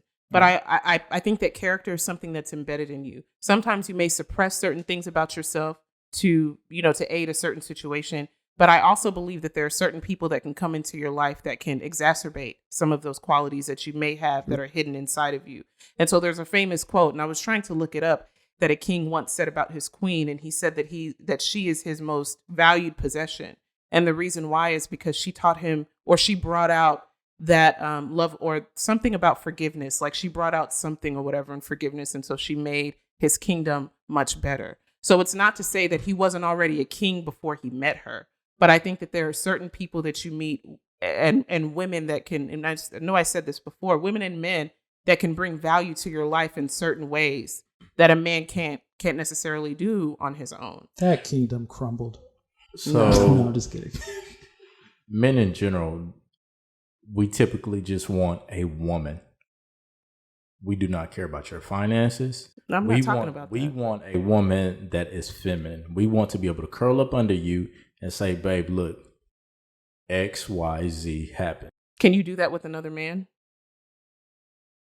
What? I'm asking the question. Can you do that with another man? Like no. a homosexual? No, what I'm saying is that's what I'm saying. So no, that's Josh's something. face. No, so that's something that I'm saying is like, so answer this question. Most men, do you walk around as vulnerable and as emotional as most women do on an everyday basis? Emotionally? Are you like how women, like, we could cry in public if something Right. embarrasses us or disturbs us, right? Will men typically do that? Absolutely not. No, but that vulnerability, that what you just talked about, right? That vulnerability, that emotion is brought out by having the right woman in your corner.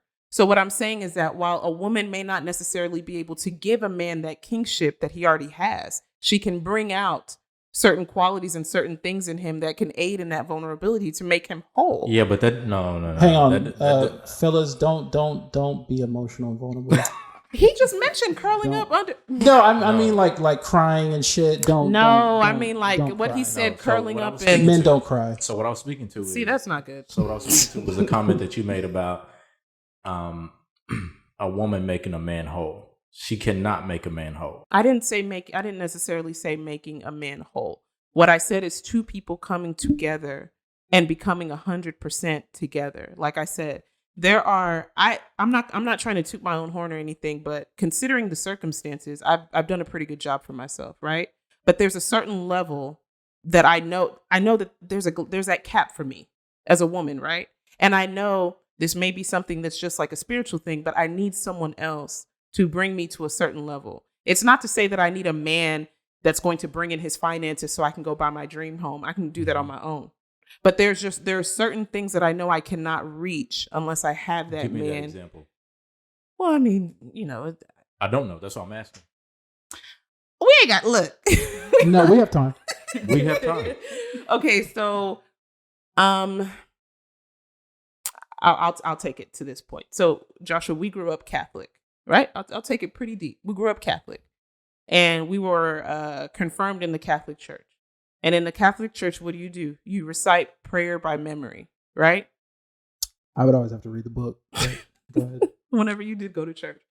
I didn't, and I don't necessarily know how to pray because of that. I didn't necessarily have like that spiritual connection like with God. And then once I did find that at The Rock, shout out to The Rock in Austin. Once I did find that, even though I was able to kind of develop that, I felt like God was still kind of telling me like, you need someone that will help kind of like bring that like to its true fruition. Because even though I feel like I have that connection with God, I still feel like there's like just this missing piece, right? Like there's just something that's just missing. And that's one of the things that I will say. And then also, if we want to talk about financial, I don't do too bad with my profession, but with the lifestyle that I want to live, I may be able to get it on my own, but I would have to keep working for the rest of my life to get it. You know what I'm saying? Like, I know that I need a partner to where we could get it together and both of us be comfortable, to where I could even quit my job if I wanted to. So things like that are things that I think of.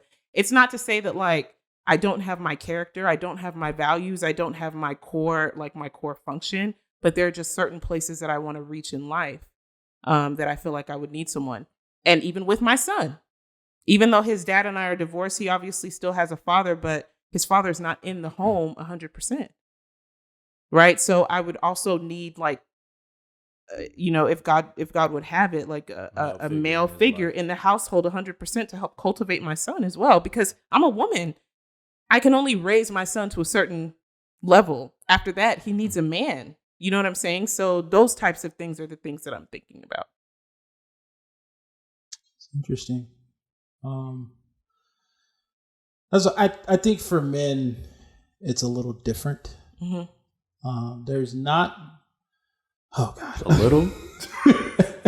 It's very different. I don't want to make it seem like men don't need women. Men 100%, 1,000% need a woman. A man without a woman is looked at crazy. Mm-hmm. We start questioning like why aren't you married or whatever the case may be. Yeah, like what's going on? But in terms of building ourselves, we need a woman to build our legacy. We need a woman to help start that, to help build that.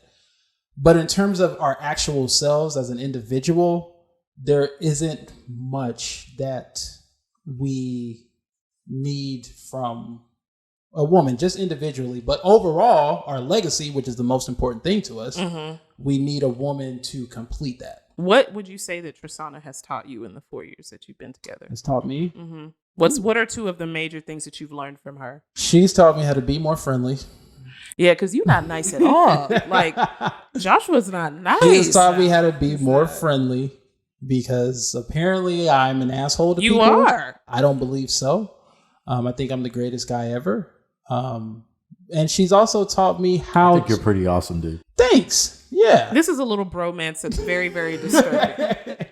She's taught me how to be more friendly. She's taught me how to trust other people. Because most men, we have this attitude of I can do it on my own, which we have to, honestly, right? As a man, you have to have that mentality of stop asking for handouts, bitch ass niggas. But oh my god. I'm glad you said it. She's taught me that, it's okay to go to your lady, and not know everything. Right. It's okay to say, you know what? I don't know this. Or can you handle this? Yeah, or can you do this? Now, don't take that the wrong way. Fellas, still handle your stuff. And if you don't know what's going on, act like you know what's going on. Until you know what's going on. Yeah, until you know what's going on. Don't run to your lady for everything. Oh, baby, how do you do that? No, don't do that. But don't feel like you have to shoulder everything. And that's what she's kind of, I wouldn't say taught me because I've kind of known it, but she's allowed me. Amen. To do that. To say, you know what, babe, like, well, I don't call you babe. You know what, we don't do Trisana, that. I was gonna say that's kind of disgusting. Yeah, it's weird. It felt weird coming out of my mouth, but she's allowed me to she's created a space of peace to where I feel like I can tell her these things. Because if it wasn't peaceful, like I'm not gonna tell her anything. I'm not gonna come to her with, stuff that I can't do or stuff that I feel like I can. I'm just gonna bottle it up and resent you for it. But she's created that space of peace to where I feel like, you know what, it actually is okay to speak to your lady about certain, I guess. And she's still going to love me and still be with me. Exactly. Because I'm that dude. Oh my, what have you learned from him? What are the two major things? Two major things. I guess the biggest thing is, at least with me, just being more calm. I get very high strung. Like it's bad. It gets bad. So Josh literally brings me down 10 notches. Yeah, I think it's just like, I don't know. I'm always like either worried about something or worried about how other people are going to react, or, I just want things to go well. And Josh, I will say this, anytime I call him to vent about something, from day one, he always listens to me and helps me find solutions.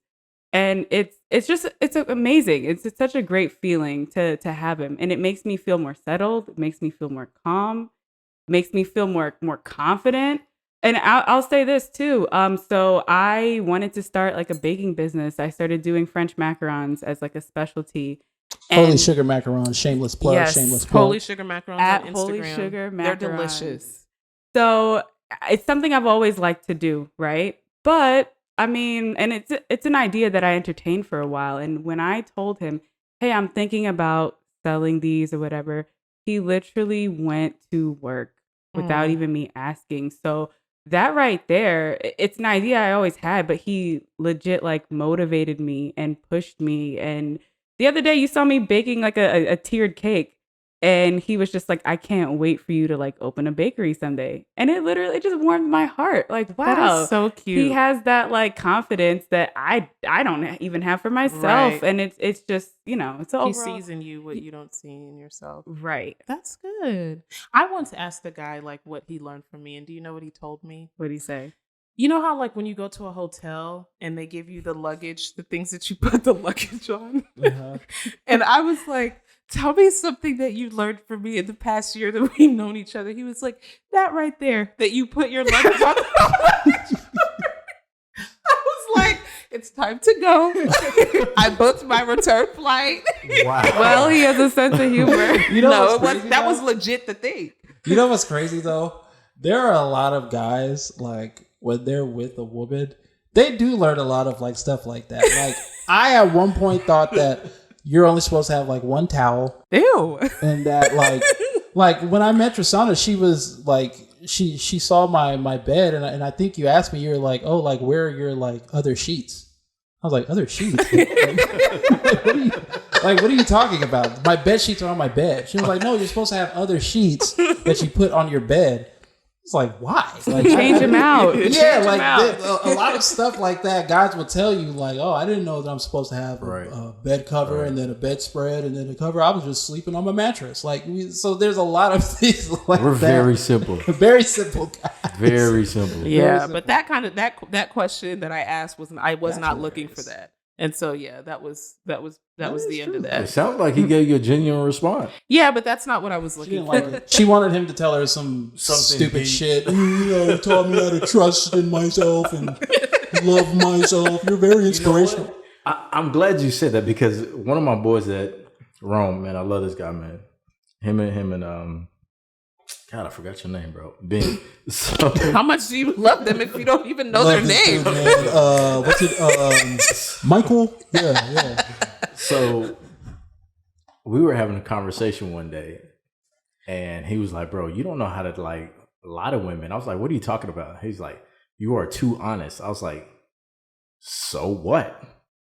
He was like, "Women like to be lied to." Facts. And so then I sat back for a second. I was like, that is the dumbest thing I've ever heard in my life. And so then we had like several conversations, and he kept like going on and on, giving examples. And he was like, think about it, man. Like when a woman asks you, am I beautiful? And you know she's not, why would you? But I think with that situation, it's not necessarily that women like to be like. It's all about timing. Women love to be lied to. That's why when you I tell think them you the guys truth, like they it. don't I will listen. say, as a woman, I do agree that we don't really like to hear the truth about ourselves because When y'all hear the when truth, it's you an attack. exactly then we're like, oh, he's an asshole. Like, No, how I don't just think being so. honest. I think that when you think about people, like just think about like people like Kevin Samuels. Now, granted, everything that he says is not necessarily true, but most of what he says is true. The difference is his delivery. So I think that what he says is not any different than what like other relationship gurus say, but they just deliver it differently. There's no like one size fits all. So if you're a man or a woman and you're saying the same type of thing to every single man or woman you come across, you're not going to get the type of So can reaction I that speak you to want. Yeah. Okay, and I'm personal experience. My ex-wife, right? Mm-hmm. I remember one of the conversations we had in the beginning was she was like she had prayed for a man who would be honest with her, you know, upfront and all of those things, and hold her accountable. Bing, here goes that man. And so once she started experiencing like accountability, she's like, God, like I didn't think it was really gonna be like this. I don't like it. And so I think women don't naturally like being told the truth. They don't. I mean, I think that that's a pretty like I think, you know, and this is no shade, but we have to talk about like mentally stable people. So I think that like when we're talking about like people across the Yikes. board that like have it together, like it's all about your delivery, because it's just like Joshua, like for example, with us, right? The way that we deliver news to the way that I talk to you is not the same way that I talk to like my older brother. I could be telling them the exact same thing, but I'm going to deliver it differently because Joshua and I have a different type of relationship. So I think that like once you learn a person and you learn about a person and how they receive information, you can tell them the truth, but don't just like if a woman is not if you have that relationship with a woman where you could be like, dog, what the hell are you doing with your hair? Like you need to like fix your hair. that shit doesn't look good. You can do that, right? But if there's another, but even if we're saying it jokingly, in the back of your mind, you're like, fuck, that nigga hurt my feelings. no, Here's the thing, though. no, like, you're not. the one of the differences between men and women is we don't have the luxury to say you need to deliver this information to me properly. Men, we don't get that. There's nothing in the world, there's no program, there's no magazine, no content or anything that coddles men. We get told, like, for instance, if a man is not doing what he's supposed to be doing, he gets told, you're a bum, you need to pick it up, you need to get your ish together. And that's you're not right, trash. though. But as men, we can't say I'm rejecting that because I didn't like the delivery, because reality will hit us in the face and tell us, look, if you don't do these things, this is going to happen to you. But I know a lot of men that say that. I know a lot of men that say your delivery, the way that you said it, it's not necessarily what you say, it's how you said it. I've heard that so many times before. You've probably heard those from weaker men. Okay, I mean, if those are weak men that say that, then let's say that, because I've heard real, that. But real guys, we understand that we don't get coddled. There's no safety net for us. There's nothing for us out here. The main thing to do is look outside and look at all the homeless people. Majority of them are men. But what I'm saying is that if you meet a woman, like, I know, Trisana, you have to say it. If you meet a woman that loves you and cares about you, right? A woman, just like a man protects his woman, a woman is fiercely protective of her man, even if you don't see it, right? Like, if you love a man, imagine Joshua coming up to you and telling you that somebody hurt his feelings.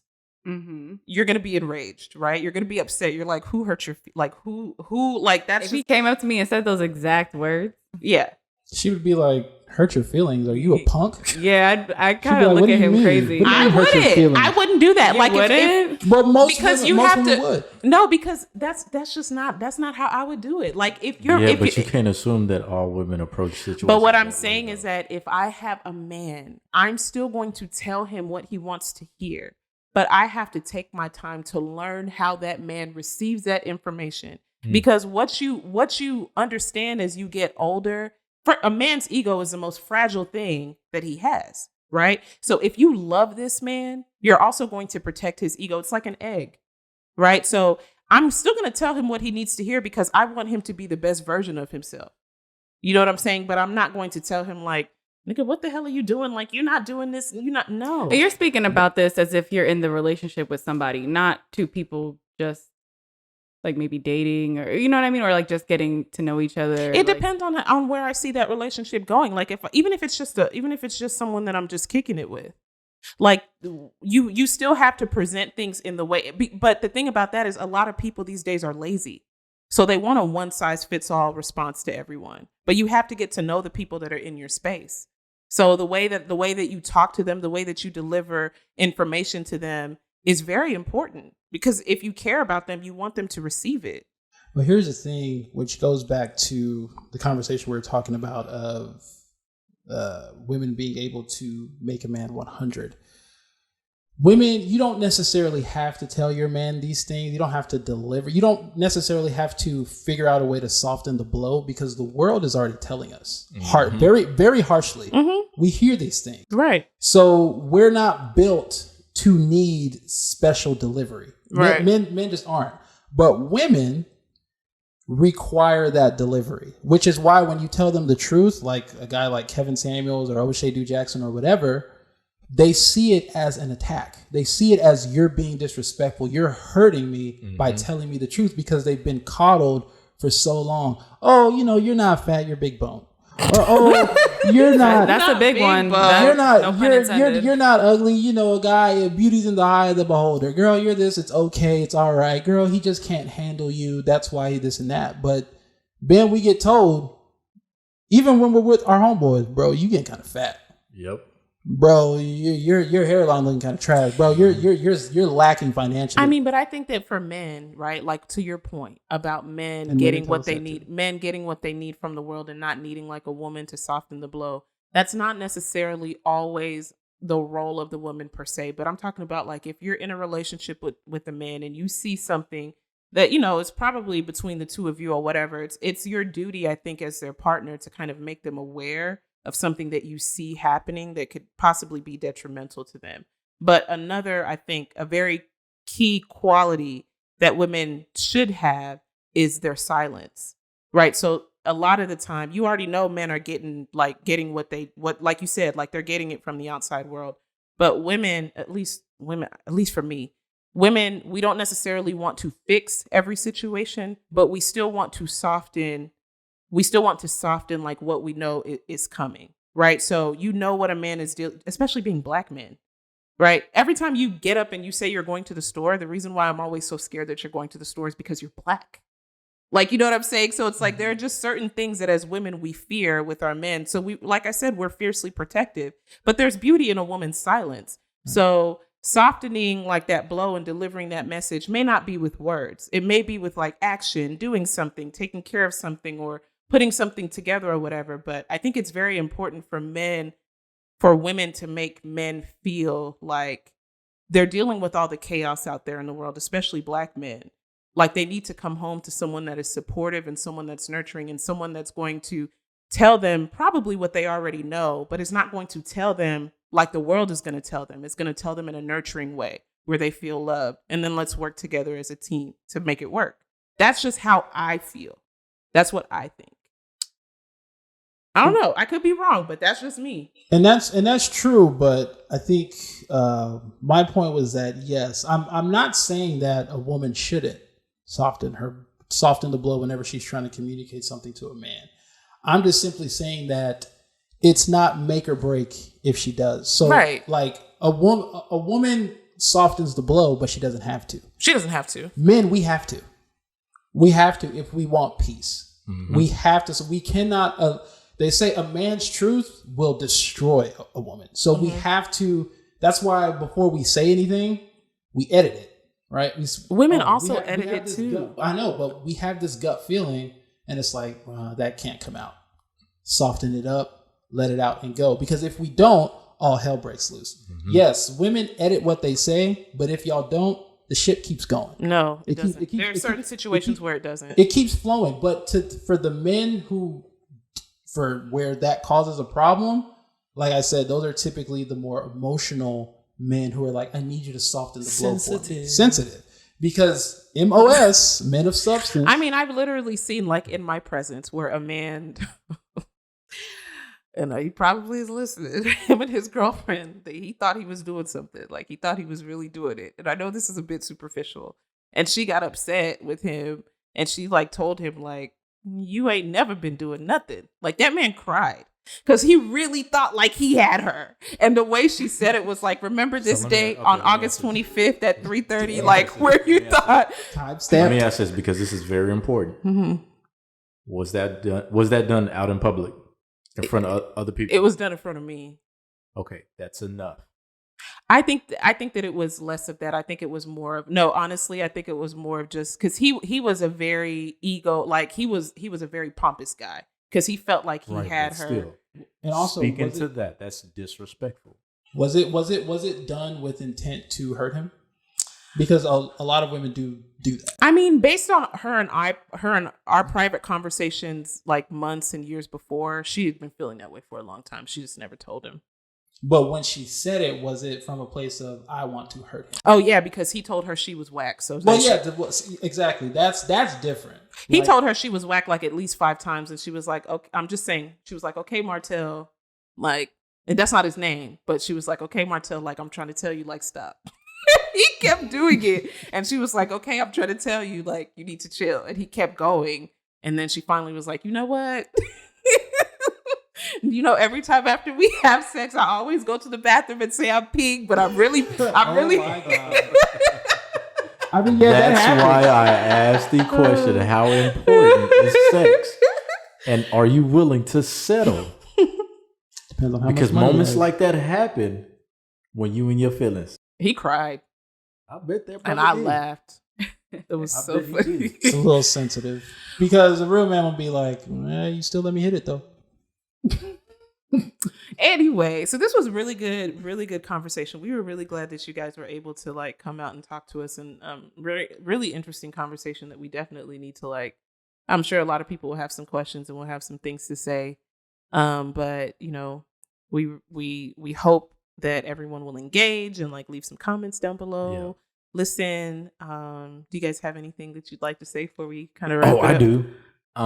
Shout out to Amanise. I appreciate you. Don't disrespect We love you, girl. We love you so much, Amanise. We love you so much. Your opinion actually matters. It really does matter. We love you so much. So please, guys, don't be scared to comment.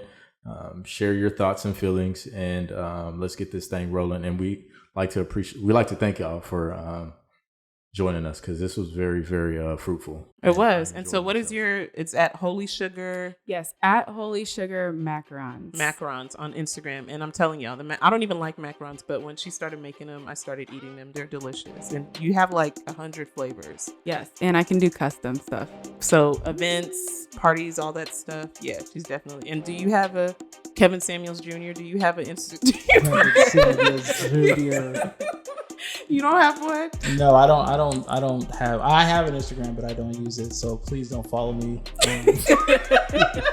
I'm not gonna engage with you. I don't get on it. Oh my god. But thank you guys for having us. I mean, I like what you guys are doing. I think this podcast is really dope, and y'all should definitely keep going at it, because this is valuable info for a lot of people. No, absolutely. Well, we appreciate that. Thank you so much. All right, guys. Until next time. Peace. Bye. Peace.